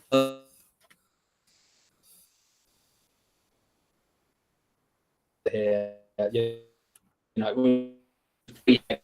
so street performing in Australia wasn't the thing that it became after Expo. And I went out and I did one last show and I let rip. I used loads of quite strong lines, told the audience what I thought of them, and hopefully in a comedic way. But it was pretty much like, I'm not going to do any more shows, so screw the lot of you. This is what I think of you, and if if you was it you were kind of just letting that energy go?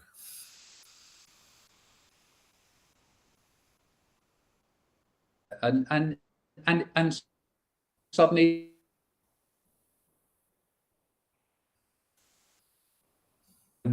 more insulted.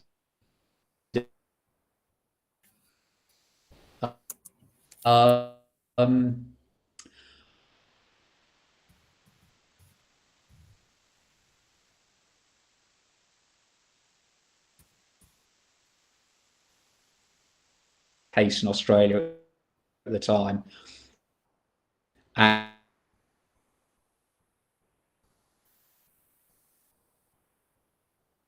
it's that.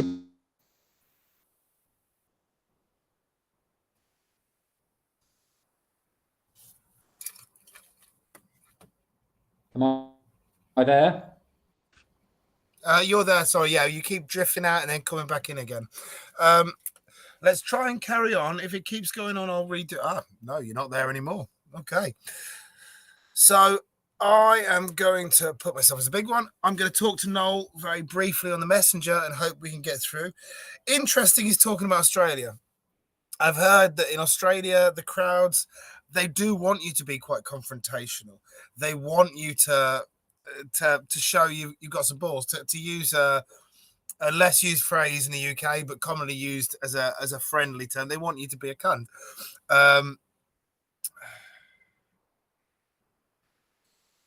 And so it's interesting. What I got as an impression from there is that he went there and did this quite nice, polite, friendly performance, and in the end, it was brought to the point of having to go this, and and then and let rip. Let's see if we've got Noel back. I think we've got him back. Excellent. Let's put him in the feed. Noel, welcome back. Hello, Noel.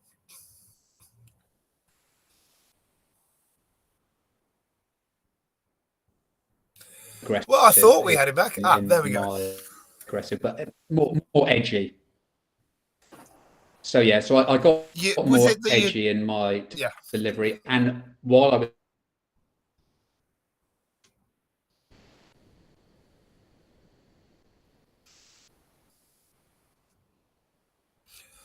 I was going, yeah. So I got booked for Expo over there, and that was for the following summer. So I'd sort of gone, oh, I'll do this for a year, and then I'll, get a proper job or try and get into some other aspect of performing or show business or whatever. And I got the booking for Expo, so it's like, oh well, I'll do this for another year and come back and do Expo next year. So that carried on for 2 or 3 years, and it was getting busier in Bath. There were more people queuing up to do the pitch. It had turned from, again, it sounds the same as Covent Garden. It turned from a fairly supportive, it started raining during your show, so you had to bail that one. So you start again. You go next. You didn't finish your last show. It was very supportive like that. And suddenly it turns into, you had your chance. You could have finished that show. You could have stood out in the rain, but you're at the back of the queue now. So that happened.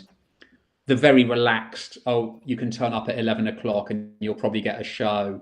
Same thing happened. You had to get there. The first person there got the first show. It got earlier and earlier. Same thing as Covent Garden.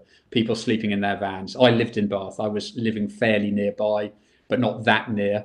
It was, I don't know, quarter of a mile or something like that. That was deemed too far to go back to, but a van on the side of the road was okay. You're just going, this just isn't, it's just not fun. And if I'm not having fun, what's the point in doing it? If I've got to get up at 5 o'clock in the morning and queue up and then potentially start a show and it starts raining and I'm at the back of the queue and I'm not going to get a show in at all, I might as well get a proper job. That's, this isn't fun, getting up at 5 o'clock in the morning and not knowing that you're not going to get a show in or make any money or whatever. So what do you think is the solution to that? Like, pitches become good, they become these fun places to work, and of course people come to them to use them, and then they get spoilt in a way. Yeah. And how do you remedy that?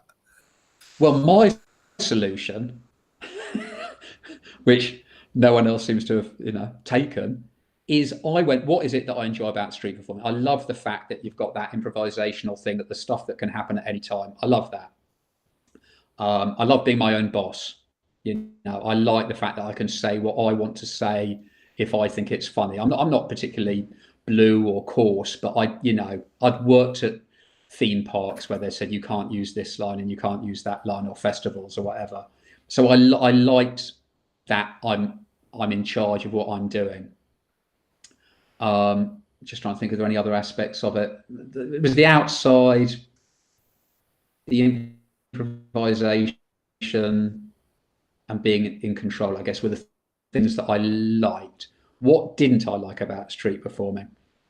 I didn't like the fact that they gave the money at the end and they decided what the show was worth. Sometimes that's to your benefit, sometimes it's to your detriment. But I'm going, it'd be nice if you could actually say, this is what I'm going to get per person. I'd lost the enjoyment of building the crowd because I'd started working festivals where there was a crowd that was there when you turned up, and it makes you lazy, maybe, or a bit more demanding in going. Was there a will of wanting to establish a narrative from the beginning, instead of having to build this crowd and throw away material and have this diffused kind of character? Because you can't start off a show purely in character if you want to gather people, I assume. At least I found that in my own work. If you're developing this character, you're kind of throwing huge amounts of material away and character building away on two people. Yeah, it was. Yeah, I mean, part of it was that, but part of it was just not. It's just, it's. I mean, I know some people have said that they, oh, once I get to the meat of the act and I've just got to get my head down and I'm going through the same old motions, I feel terrible because of Alan's theory of finessing and you can always do better. I'm going. I haven't got a problem with that. I'm actually enjoying doing the same old shit, if you want to say, call it that. But because I'm trying a slightly different line here. I'm trying a different word. I'm trying a different timing. So I didn't have a problem with that. It was just the sort of, I get part of it was the amount of energy that was being expended to build a crowd, and you sort of go, I know there's a different way of doing that because I've been to festivals where the audience is already there. So in my mind, and this was going against all my business training from university, which is, oh, you should look at the environment and decide what it is that um, is missing, and create a product that fills what an audience is looking for or what a market is looking for. I did it completely arse over tit. I was going, what I'd really like is I'd like to start at a specific time, so I don't have to get up at 5 o'clock in the morning. And when I get there, there's a crowd of people already standing there. They pay up front, so I know how much I'm going to make. It's not leaving it up to them. And I go off and do a show. That to me was like, well, that sounds like a pretty good model, if you want to call it that. That would be great. That's got the best of, it's getting rid of the stuff that I don't like about street performing, but keeping the stuff that I do like about street performing. And I'd been on a couple of ghost walks when I've been traveling, go and say, what can I do? It's like, oh, right, I'll do the ghost walk around the rocks in Sydney, and they tell you ghost stories, and you're going, oh, this is interesting. It's not a purely historical tour. It's not just telling you the history of the place. It's got a theme, but it's most of them are slightly theatrical. The guide might be in costume. They might. I did a couple where they did sort of magic tricks halfway through. A sort of spooky thing where they were trying to get in touch with the spirits, and something happened. So I'd seen that, and the other thing that I'd seen was Arthur Smith, the comedian, had used to bring a show every year to the Bath Fringe Festival, originally with the National Theatre Company, I think it was called, him and Phil Nice and Adam Wyde, and I can never remember her name. Clarence Pickles was her stage name. And then he'd come back and done it as a double act with him and Phil Nice, and then he ultimately came back and was doing his own solo shows. But as publicity every year, as part of the festival, he would do a comedy tour around the city to publicise his show. It was an extra thing in the programme. It was only £3. You turn up at the place, and then he was doing them at the Edinburgh Festival as well. And they were very improvised. It was very, beautifully shambolic, because that's Arthur's style. Very improvisational. Maybe a couple of But set pieces in Edinburgh. Genuine improvised, not the faux Yes. improvisation like what we were talking about before. Yeah, some genuine improvisation. Some set bits. I remember out of us, it was only a small crowd. It's like maybe 20 people or something like that, round Bath during the day before you did the show in the evening as one of these tours. And he got in front of a guy who was playing the violin, and he dropped a £10 note into his hat, which in those days was a massive tip. And he said, now that I've given him 10 quid, I can say anything that I like about this guy. And he just sort of riffed off what the guy was wearing, and his playing style and everything like that. And and I knew this because he was a street performer, so I knew him, and he picked the right person. He wasn't offended by it. And the guy's going, well, I made 10 quid out of this. Say what you want. I don't care. I've got 10 quid. Great. So Arthur would do these very improvised comedy tours and bits of history. And when he was doing it with Phil Nice, there were a lot of sort of improvisational games. He'd stop outside a building and go, this. Before we go any further, let me just tell you, this building is the home of one of the funniest stories I have ever heard. Phil, why don't you tell them about it? So it was dropping the other one in it, and it was going backwards and forwards. And they were great, but very improvised. They were always different. It just turn up and say what he wanted and do what he wanted. And so at the festival, I said to him, I said, would you mind if I did a comedy tour of Bath on a more regular basis and you know, with some sort of street theatre in it? And he said, go ahead. And now part of that had been spawned by the fact that I'd taken the bucket of water from Sid Rasputin, and you know, I did get bits of shit around the world of like, oh, you've nicked Sid's act and so on. And I mean, hopefully when they saw me do it, they realised I hadn't stolen his act. I'd stolen the premise, which is maybe just as bad, but I hadn't just taken the whole act. It's sort of like seeing a picture of someone riding a 6-foot unicycle. You don't know whether they're riding it doing the, oh, I've never ridden one of these before, or sophisticated, or what it is that they're going to do on the unicycle. So that's how I justify it in my own mind. But I say thank you to John for inspiring me or allowing me to steal stuff from him. But with Arthur, I asked him whether I could do it, and he said yes. So I set up this comedy walk. So it's basically street theatre. It's a series of street performing type stunts, but they turn up at a pub at 8 o'clock in the evening. It's advertised on leaflets around the city. They hand over their fee for doing it, and then we walk around the town for an hour and a half, and these things happen as they're walking around the city, stunts and tricks and bits of street theatre, a healthy dose of, you know, plan improvisation and plan mistakes that happen every night. A lot of genuine improvisation because you're out on the street, using the, you know, it's another big thing of mine is using the environment of what aspects of each environment has a particular performing genre got, and then right, let's mine those, because that's what makes this different. So if that's what makes this different, let's concentrate on those things and forget about other stuff. So, you know, for instance, because I'm leading this group of people around the city, you can tell them something on one location that when we get to this restaurant, what we're going to do as a group is X. And then you take them to the restaurant or standing outside the restaurant and they do it. Now that's the joy of that, because they're sitting outside the restaurant, the joy of that. If that was a street show, you'd have to stand in front of the restaurant saying, oh, what we're going to do now. What you've got, because you're moving these people around, is you can set something up in one spot and do it in another. You can split the audience. So there's a routine that I do where I split the audience up and they stand in a different place in the audience, depending on what their star sign is. Now, you could sort of do that as a street show, but I don't think they'd move en masse in the same way that they do, because they've paid to have this experience. And you're saying, right, now, if you're a Sagittarian, go and stand there.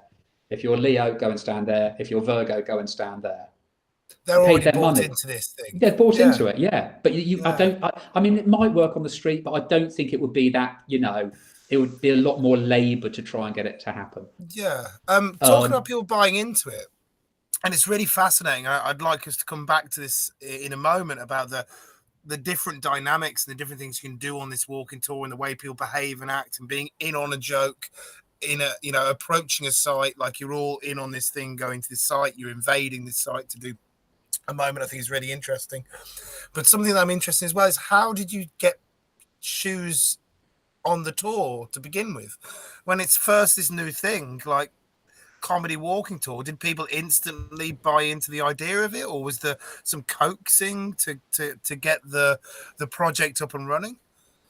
Yeah, no, really good question. So there were various things to it. The first thing was I was still street performing at that stage. So at the end of my street show, I'd collect the hat, but I'd also say, oh, if you're staying in Bath this weekend and you've enjoyed this show, I do another show in the evening. So it's, you know, it's a bit like the Edinburgh, you know, I'm doing a street show to publicise my show in the evening. You're hawking. And that definitely brought people in, you know, that definitely did. We put leaflets in all the hotels and the bed and so on.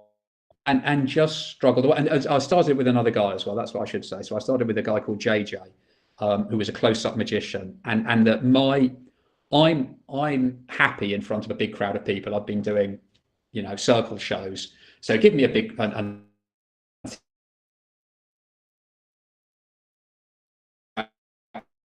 to your social inept thing with magicians generally is like, oh, I don't really like talking to people on a one-to-one basis. I'm fine talking to a group.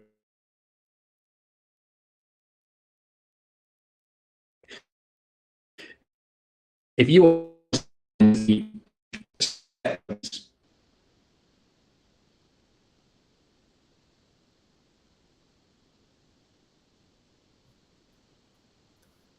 I'm what are hoping we the going to do? connection will come back DJ, again. who I started out. How frustrating, everybody. It's such a great conversation.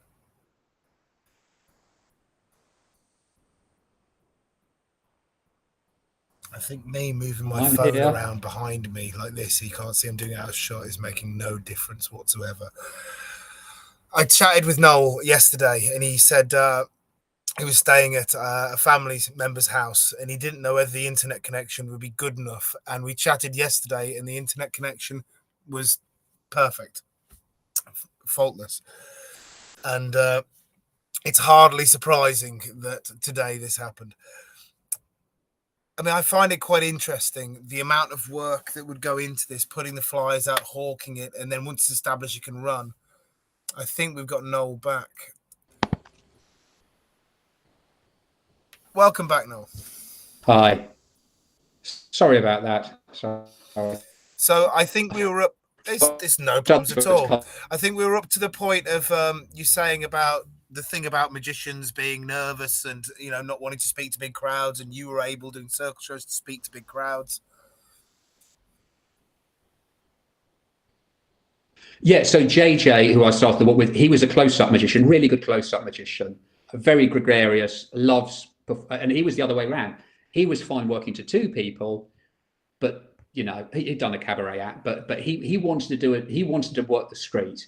He really did. He had this very, he lived in a van, although he wasn't a street performer. He had this very romanticized version of, if I can get a good street show, I can drive around France. He'd explain it. He'd tell me what I'd turn up at this French village. I'd do a show in the village square, and then I'd spend the money in the bar, and I'd drive on to the next place the next day. So he wants to get a street show together. So I said, I'll tell you what, I want to start this thing up. You come down, we'll do it together. I'll help you build a street show during the day. You can come out on the pitch, and you can try stuff, and I'll help you as much as I can. And in the evening, we'll do this tour thing. And if it's a big audience, we go off and do the tour, and we do it as we planned. And if it's only 2 or 3 people that turn up, we say, look, it doesn't really work with 2 or 3 people. It's a group experience. So let us buy you a drink. We'll take them into the pub. You do some card tricks for them. We've bought them a drink. They've seen some amazing magic. They're not going to walk away going, oh, that was a terrible night. They still would have had a good time. Was reviews a thing then? Was it like you have Yelp and things now? No, nothing like this. This is 30. So this year was our 30th year of the tour. So the tour started in 1992. Yeah. So it's a long time ago. So it was very, like I say, there were ghost walks in those days, but it was very different. And like I say, it was, no one was turning up in Bath, checking into their hotel and going, do you know what I fancy doing tonight? I fancy walking around town and someone showing us tricks and stuff like that as we're walking around the city. There was no concept of it. So you had to get the name of the thing in front of them. But you've also got this thing, which again, I'll hark back to, if you're the only person who's doing something, even if it's shit, you're the best person doing it. Yeah. Because you're the only person doing it. Yeah. So that immediately means they've got nothing to judge it against. We all know about the sort of hack unicycling juggling act or whatever. And if they stand and watch at Covent Garden and they see one after another, they'll go, that one was better. I enjoyed that one. He was good. She wasn't, or vice versa, whatever. If you're doing something completely different, that they've never seen before, that's the best. That's the best I've ever seen that. It's the only time they've ever seen it, but it's the best time they've, So that thing with the walk, what we did get, although it wasn't written reviews, was people going back to the bed and breakfast. And again, this has changed now because it's all Airbnbs, and you don't have that concept of, being in a little room having breakfast with the other guests in the morning, and people saying, "Oh, what did you do last night? Oh, we went to the cinema. What did you do? Oh, we went on this comedy walk. Comedy walk. What's that about?" But we had a really good reputation with the bed and breakfast owners and the hotel concierges and stuff like that, and they were great. They really pushed us. They was like, if you've got to do this thing, you've got to. Do you I've think they never were seen anything integral? else like it. Would you I say that they think were in the early integral days, in the success? Yeah. Yeah, in the early days they must have been, because that's really all we had. We had the leaflets going out, and the leaflet changed over years. Like the very first year, it's always been called Bizarre Bath, which I thank the violinist, actually, the one that Arthur Smith took the piss out of. He was also the maitre d' in the pump rooms, which is the sort of the posh tea rooms in Bath. And I've just popped in there one day, and I was talking about. I said, he's very good with words, and I said, I've come up with this idea. I want to do this quirky tour around Bath, but I can't get a name for it. I just can't think of something that sort of sums it up. And he was like, "Oh, okay, I'll have a think about it for you now." And all this, and I walk away and I go outside, and I'm walking over the pitch, because the pitch was directly outside the pump rooms. Used to be these huge French doors that opened out onto the pitch. They were always closed, but they opened out onto the pitch. And I'll never forget it. I'm just walking away with my back towards the pump, and suddenly I hear this like clattering noise, and it's the doors opening. And Ken stands forward like this, and he goes, "Bizarre Bath." That closes the door. And I went, "Yeah, that's what a great name. That sums it up. It's bizarre, it's alliterative, great." So Ken came up with the name. And so we started it up, and so a lot of it was from word of mouth in the beginning, and that business of it being something completely different. So you'd get people saying, "You must do," and when they travelled away, we'd get people, and it didn't take off immediately by any means. The numbers doubled. It was the first year was very low, and we did have nights where we went into the pub and just showed two people tricks. And the other thing I said to JJ, just quickly, the other thing I said to JJ was, "We're always going to run. If they want to see it, we're going to run. We're going to try and talk them out of it. We'll try and give them tickets for the next night. We'll try and get them into the pub and do card tricks. But if they want to see it, we're going to do it. I don't want people going back to their bed and breakfast saying we turned up there and it didn't run. That's going to spread much quicker." This kind of answers a question a little bit that I was going to ask. And the question I was going to ask is, were you 100% committed from the beginning? I'm going to keep talking as if he's there. I'm hoping he hasn't disconnected. Were you? There we go. Beautiful. Were you committed from the beginning? This is going to work, and we'll do anything we can to make this work. There was never a thinking of, it's the shoulders go down, the head hits the ground. Maybe I should pack this in. Again, it's very interesting because a lot of stuff.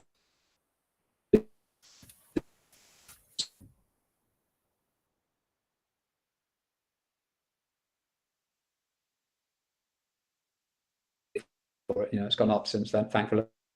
But we were making good money from it, JJ.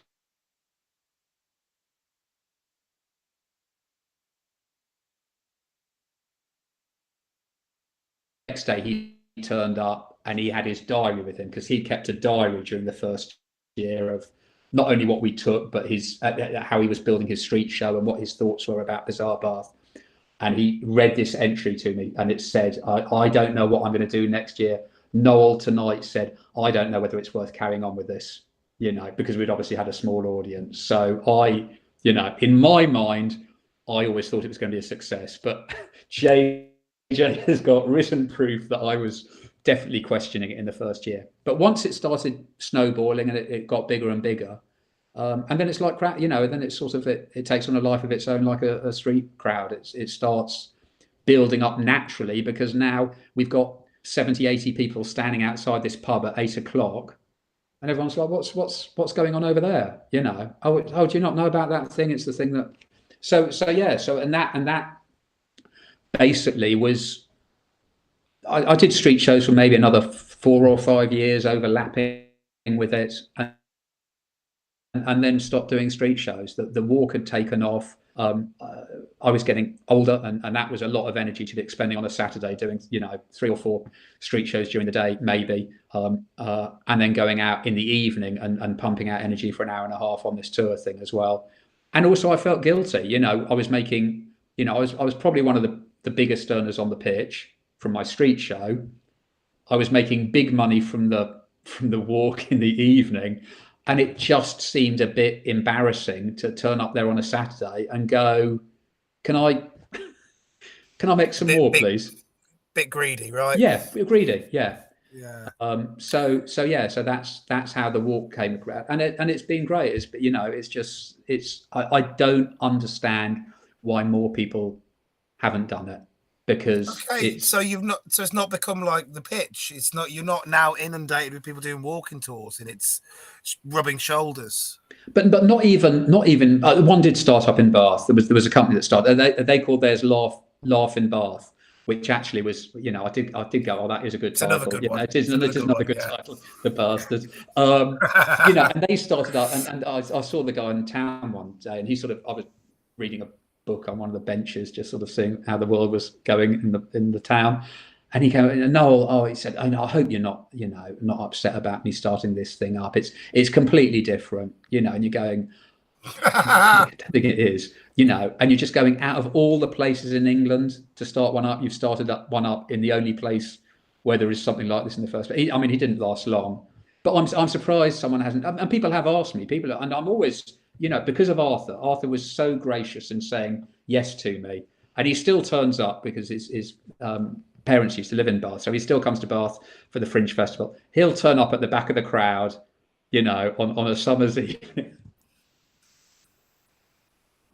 like that, and I'll see him afterwards. I should have asked for commission. And he's mentioned, he did a lovely thing he used to write an article in The Stage. And he said something like, Noel took my shambolic ramblings, it was, it was a lovely phrasing of what he used to do. And Noel's turned it into a slick commercial, because it's a show. I'm honing it, but it's the same show every night and so on. It's a product. You made a product which you can then sell in the market. Yeah, and the same as with a street show. It is again, it's a mindset thing. But my thing is, because I want anything that I create to be the product of that environment. People said to me, when I've done the street act for years, why don't you do something different? And you go, what sort of, part of it was coming from Alan, hone away, but part of it also, what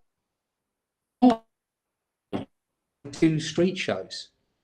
That's I can only do one at a time, and the same one I can do probably to almost the same audience, I guess, and hopefully make as much money because it's still an enjoyable experience. Well, what's the point in doing that? What's the point in trying to come up with a new? Is this idea that one will take away from the other? You can't have two utter focuses. You can only focus on one thing completely at one time. Again, that's another big thing with me. I do really believe in that.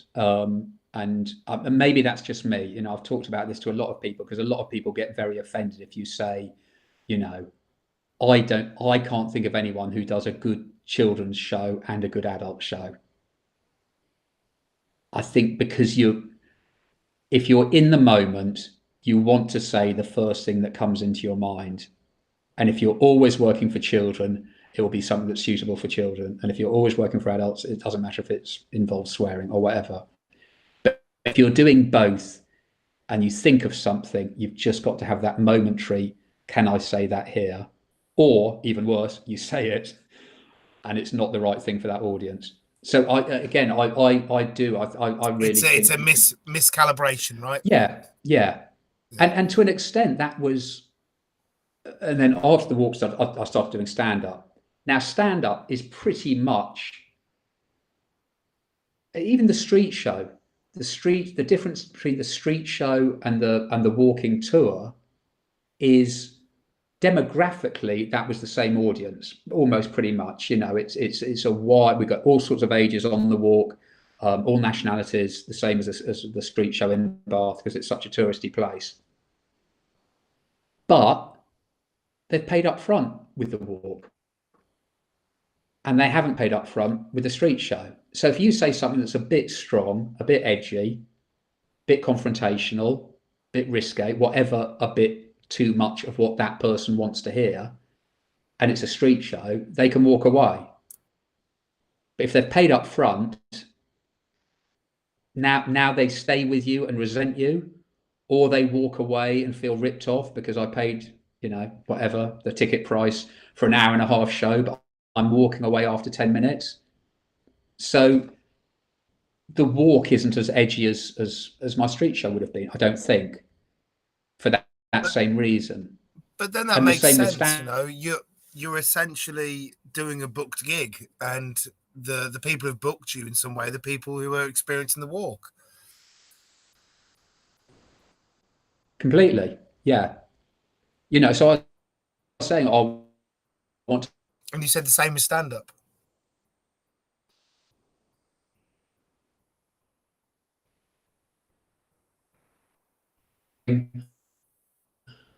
I don't show you. I literally will have one review where it's like it was terrible. It was just full of groany old jokes, and it was like a children's TV show.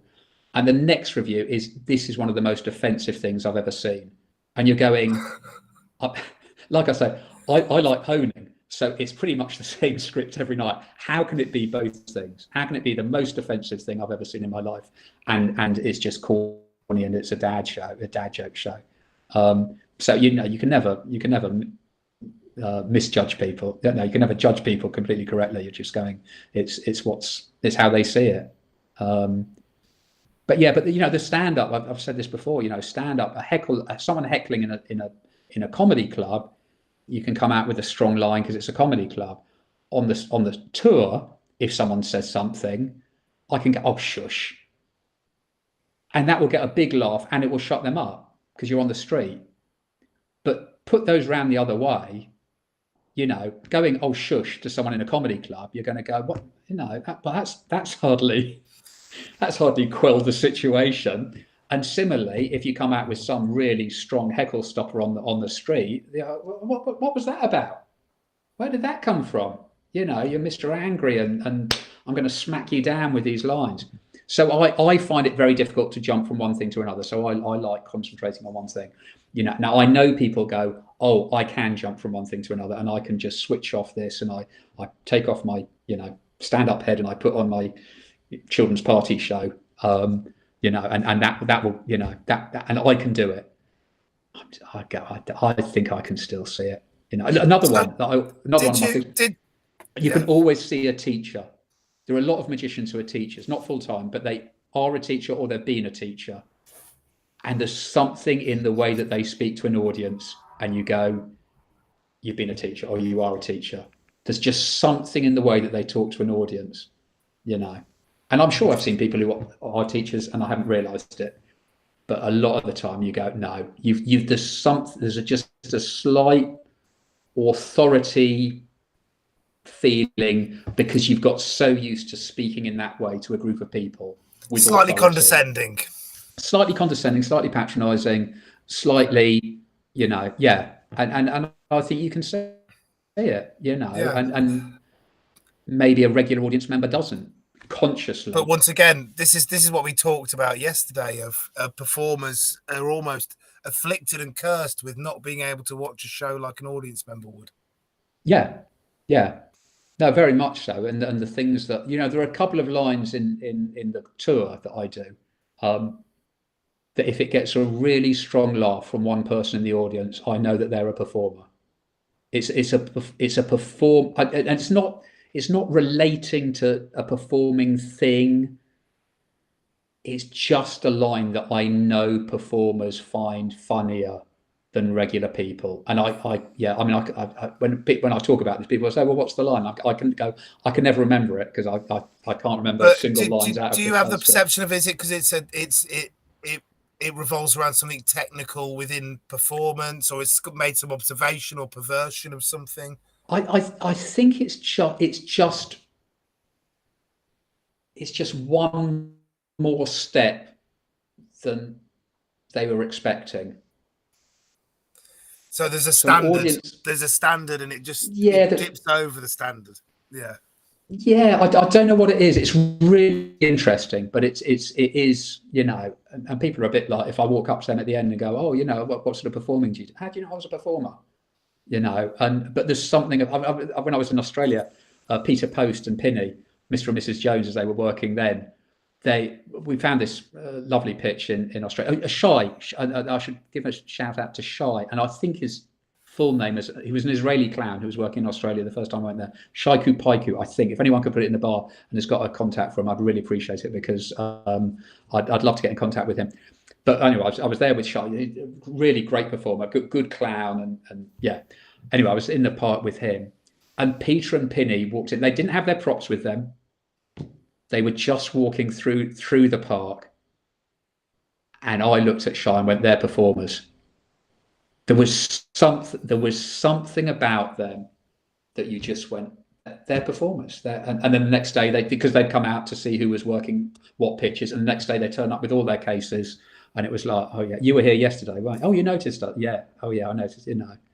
So I think all those things the audience picks up on subconsciously a lot of the time. Yeah, I could believe they subconsciously pick up on it, and I get what you're saying. I've been in shows and watched people watching me, and you can tell certain people are watching you in a different way to other people.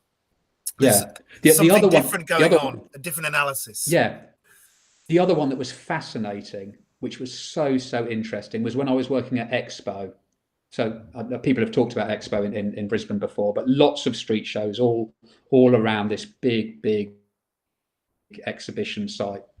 So we were all working different pitches, and performers there from all over the world that I'd never seen before. So, you know, as soon as I finished one show, right, chuck my stuff away, right, I'm going to go and watch as many shows as I can, just to, you know, because I love watching live performance. And I watched one day 3 different street shows in completely different areas of the park, and all 3 of them pulled out the same person to help them in their show. Huh. Just because they look like the right person. They were the right person. They had a look about them, you know, and I thought that was fascinating, that each performer had looked round their crowd and gone, "That's the person I want to use." They looked open, they were having a good time, they didn't look too boisterous, you know. But you're going, I wonder if they got diminishing returns as well. I wonder if someone becomes a less good volunteer the more volunteer they are. yeah, maybe I don't know. Or maybe they get better. Maybe they're like, "Oh, actually, I can act up a bit here." And this is, you know, you know, the first time I get dragged out, "Oh, this is a bit daunting. I'm in front of this audience," and you know, a lot of people have never stood in front of an audience. I think that's one of the compelling parts of volunteer, is the audience vicariously goes through the journey of the volunteer, of walking out, being nervous, being scared, and then hopefully, if you've done it right, they go through some positive affirmation that the audience absolutely can experience with them.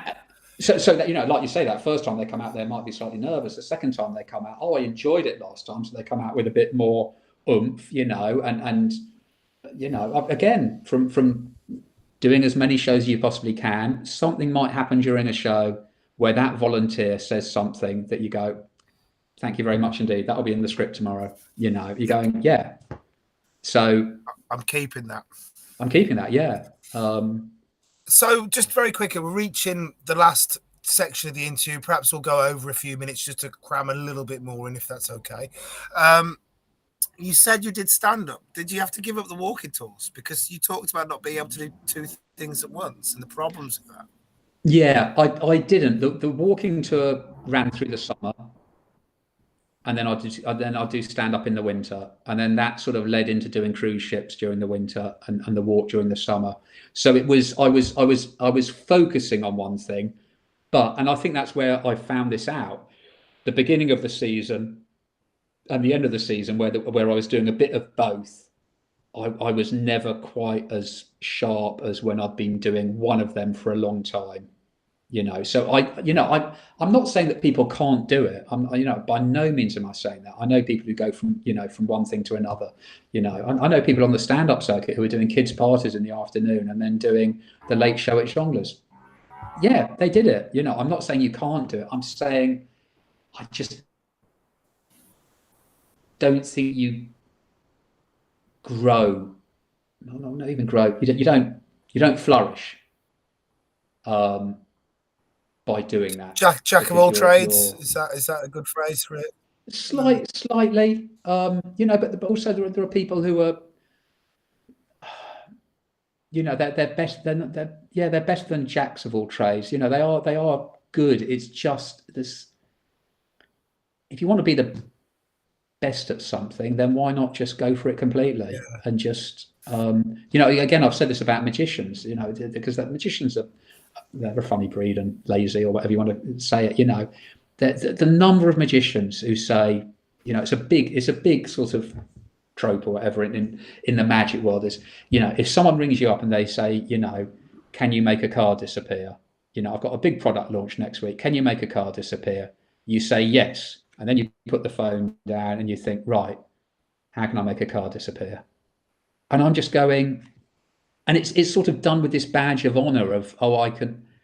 And I'm just going, why don't you say you should speak to so-and-so because they produced lots of cards in the past, and they'll give you the best way, and they'll know loads of different ways of doing it, and they'll know all the logistics of doing it, and they'll know all the problems of doing it. Why is it great to say, yeah, I'll give it a go, and maybe I'll botch my way through it? You wouldn't want that if you rang a plumber and said, can you or a doctor put in exactly, or a doctor, yeah. I'm a foot specialist, but I'll give your brain a go. Exactly, heart specialist, brain specialist. I mean, it's both got the word specialist in it. It must be fine. Give it a go. Give it a go. I like a challenge. How hard can it be? I mean, Jeff does it. Jeff does it all the time, and Jeff's. I mean, let me tell you about Jeff. So if he can do it, so there is that mentality, and I think that's.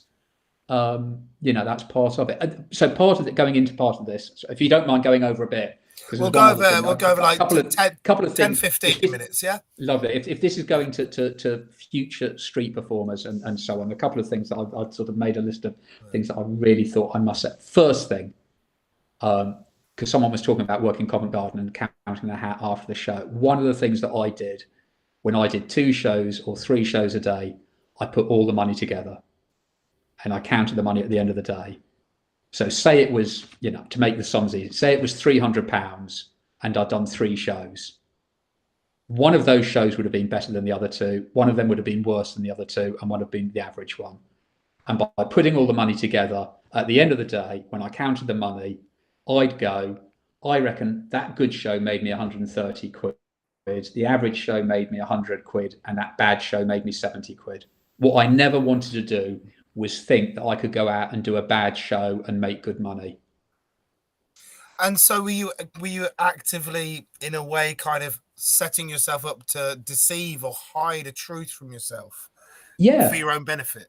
Yeah, for my own benefit. Because what's the best that you can learn from that? The best that you can learn from that is, actually, I could make a lot of money by doing a show where I wasn't really on form, or I just walked through it, or I lost it, bullshit. I was sort of talking bullshit, or whatever, and I'm going, I don't want to have that as a mindset. I want to have it as if you do a good show, you make good money, and again, that's the great thing about street performing.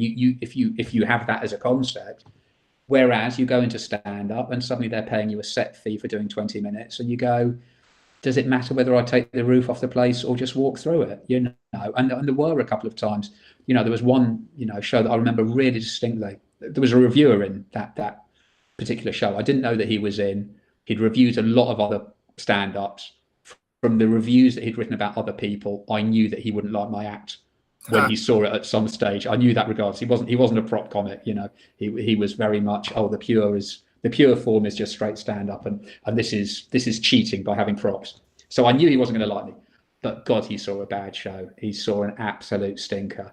And again, I didn't realise it at the time. Didn't realise it when I came off stage, and I drove home It was in London, so I was driving back to Bath. So it's a 2-hour drive, and I remember driving back thinking a few years ago I would have taken that and gone, I'm gonna get you fuckers. I'm gonna get you on my side, and I'm gonna win you over.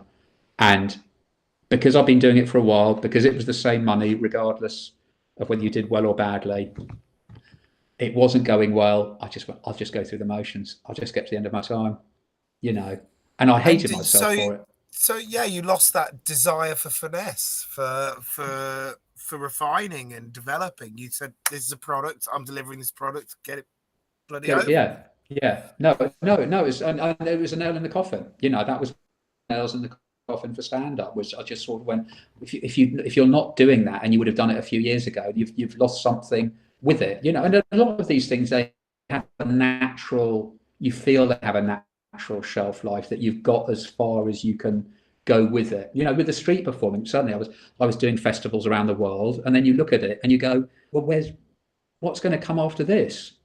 You know, where all that's going to happen in the future is going to be even more acts trying to get these same number of spots at these festivals, and those festival bookers are going to have gone, we've had him in the past, so let's get someone new. You know, and again, that was the joy of setting up the walk. It's like, I'm in charge. I'll decide when I finish the walk. No one's booking me. You know, I can be in control of that, and so that was part of it.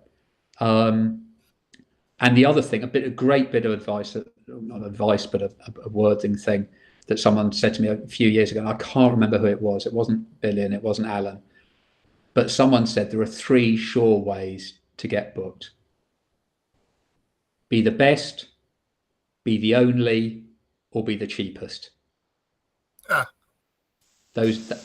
You want to get booked, be one of those 3 things. You know, and it's true. You know, it's true in all sorts of areas, stand up, but street performing particularly. I mean, I remember I was working the street and was going off and doing festival. Vince Henderson used to work the pitch in Bath as well quite a bit. Not when we first started, but he came in later. You know, and Vince said to me once, he said, well, you know, why can't I get booked at these festivals that you're flying off around the world to do? You know, and Vince is a good, solid act, but it's not different. He's juggling fire on a unicycle. I said, Vince, he's just very charming. He's very charming. Yeah, he's very charming. But you go, if they want someone to juggle on a unicycle, there'll be someone in Vancouver who can do that. There'll be someone in Sydney who can do that. They're not going to fly you around the world to get you to do that thing that someone else is doing there already, and we'll do it cheaper, not necessarily the cheapest, but why would they fly you there? You know, there's no reason to do it. Now, if you're the best, and you know, my example for this, and of course it's no longer valid, unfortunately, because he passed away, and it was just, you know, such a loss as a performer, is the Flying Dutchman. You know, they were the best juggling unicycle act in the world. So when a festival is booking people and they go, right, who are we going to get? We should probably get some juggling unicycling act. Which one should we get? We'll get so the Flying Dutchman were getting flown all around the world. Now, there were other people who would have been doing a double, you know, juggling unicycling act in all those places, but they were getting booked because they were the best. And if you're the only person doing something, you'll get booked because that's the way it is. You know, I was trying to think of an example. We said earlier on, you're automatically the best. Yeah, well, first you're automatically the best, but so I was trying to think of an act that I've never seen on the street. It was like, oh no, there's so and so, they do that, and there's hula hoop. Oh no, no. So I've never seen a Risley act on the street. So Risley act is the foot jugglers. You know, one lies on his back, his feet are up like that, but they juggle a person. It's a person on their feet, not a suitcase or a ball. I've seen people doing tables and things like tables. Yeah, so that is classic foot juggling. A Risley act, as far as I understand, a Risley act is actually it's a person that you're, you know, and they're great. You know, if you haven't seen any Los Rios or the Irani brothers or loads of really great acts, but I've never seen one on the street. If someone started doing that on the street, they wouldn't have to be that good for a festival to go, oh, we want them, because that doesn't something different. It doesn't clash with anyone else that we're booking. You know, and the problem with these street festivals is they get bigger and they get incredibly popular. Is there isn't that breadth of artists to select from, because as soon as you choose one act, it dispels a whole bunch of others, because you go, well, that's sort of similar, and we don't want that. And I think the street does suffer from a lack of variety, and I don't mean varieties in the entertainment field. I mean varieties in describing the difference between everything. Everything has some sameness to it, I think, a lot of the time with street work. Yeah, and you know, that's understandable, and again, it comes down to your mindset. It's why are you doing this thing? You know, yesterday when we were talking about the acts that, you know, are very generic and very hack and you know, make good money, and you go, if making money is their thing, then they're doing great. They're doing what they want to do, you know, and they haven't got any interest in being creative or getting booked at a festival because they're doing something different. It's just like, I'm making money. And there's a great thing called the Lake Wobegon effect. You know that? It's if they do a survey and they ask people how they rate themselves as drivers, you know, they took a sample of people, and it can be lots of things, but I think the initial thing that where this came from was driving, was that 80% of people describe themselves as above average. And obviously 30% of them can't be. They can't be, no. Yeah. So you go, well, that's sort of interesting, you know, and it's like children, you know, all the parents think that their child is particularly bright, you know, and what it is, you know, those people are good drivers, and those people have got children who are better than other children, but in one area. So, you know, the person who's there's a great George Carlin line about, you know, why is it when you're driving down a motorway, anyone who you overtake is a moron, and anyone who overtakes you is a fucking idiot? You know, it's because you're driving at the speed that you think is right, and anyone slower is an idiot, and anyone faster is an idiot, because that's your parameter of what the speed should be, and so much of performing comes back to that. So if your parameter is I want to make money, then yeah, just do hack shit, you know, and that's fine. There's no point in trying to stop that, because that's what they're judging their parameters on. And if anything, just thrive on it, that you're going, that's great, I'm doing something different. That means I'm going to stand out when I'm doing a show next to them. That means I'm going to get booked at these festivals. That means I'm doing this other stuff. So much of it is, to me, and I think that's where I've been very fortunate. And again, this is through Alan, of being really self-critical and self-analytical, I guess, is what is it that's important to you? What's your mindset? In stand-up, if so you go out on stage and it's a brilliant audience. It is like one of the best audiences you've ever worked to. Some performers are going to go, I'm going to do my best stuff. Because this is the best. When I do my best stuff in front of this crowd, it's going to be bloody brilliant. I'm going to do my best stuff. Put them in front of actors known, call their best material actor. I've got to do my actors known because this is a great audience. They go out, it's the worst audience they've ever had. What are they going to do? I'm going to do my actors known because I know that works. And this, if anything's going to get them, it should be this, because I know it's honed and it's going to win them over, and I'm going to turn this terrible audience into a good audience. That is one frame of mind, and it's perfectly acceptable. That's my frame of mind through the honing and everything like that. I know other performers who go out and they go, this is the best audience I've ever had. Do you know what I'm going to do? I'm going to do completely different stuff, because if it's ever going to work, it's going to work in front of these guys, and I'm going to get confidence that I'm going to be able to do stuff in the future. You take that same person, you put it in front of the worst audience they've ever had, and you go, what are they going to do? I'm going to do completely new stuff, because these guys are terrible. So I'm going to use this as an experimental time, and I'm going to do different stuff that I've never done before, because maybe this will win them round, that they'll get the feeling that I'm trying something new, and it will. Now, both of those are absolutely valid frames of mind, absolutely valid, but they're absolutely opposites. But the interesting thing about that as well is that it seems like in the way you frame this, that people are looking for excuses to follow their natural inclination. Yeah. To experiment or to hone. Yeah, exactly. And that's because that's the Lake Wobegon effect. That is, I want to be judged on what I think is important, and sometimes if you're looking at an act, so to take it to a completely different level, I've opened an escape room now. That's my latest thing. I've opened an escape room in Bath, and I run it with another guy.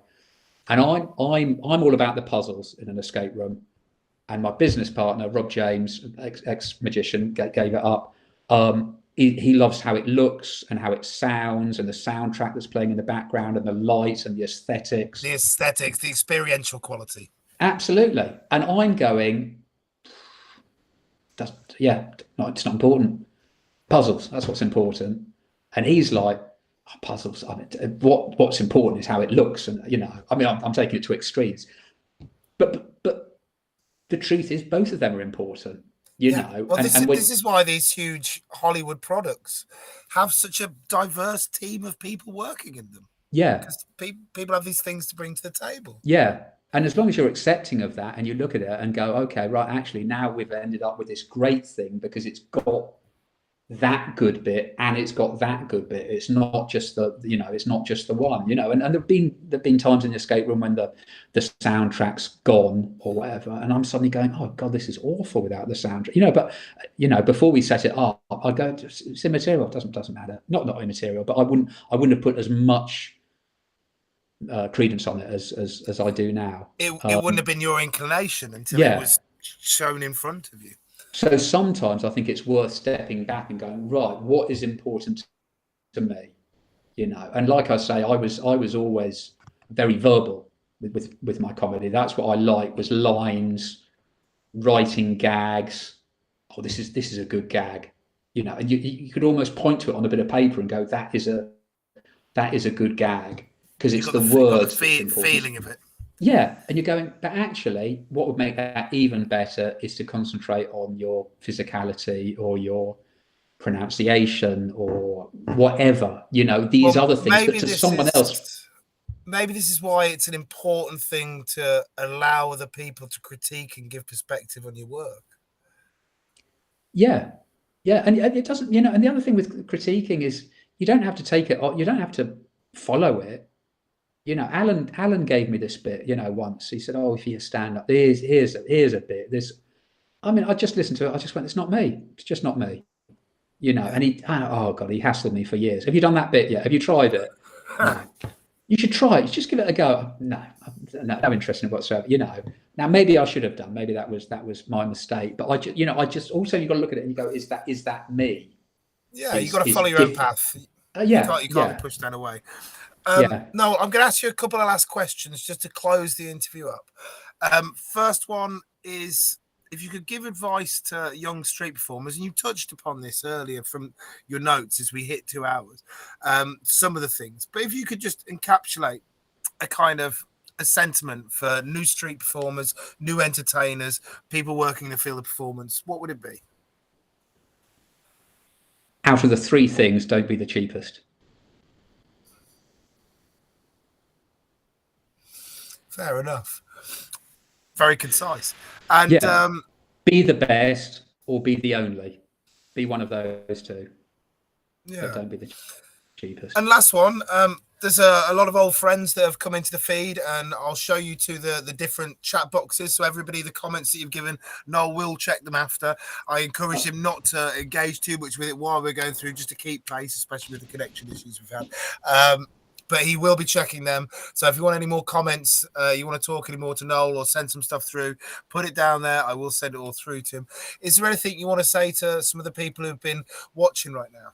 Yeah, I was slightly oblivious to the chat bar, and I'm just looking down there and seeing, there's someone referencing Shy, which is brilliant. I'd love to know that. And also see Lee Ross there. I'm sure there are others further up, but yes. But Lee, So I mean, my thanks to everyone for being good companions on what we've all been through, and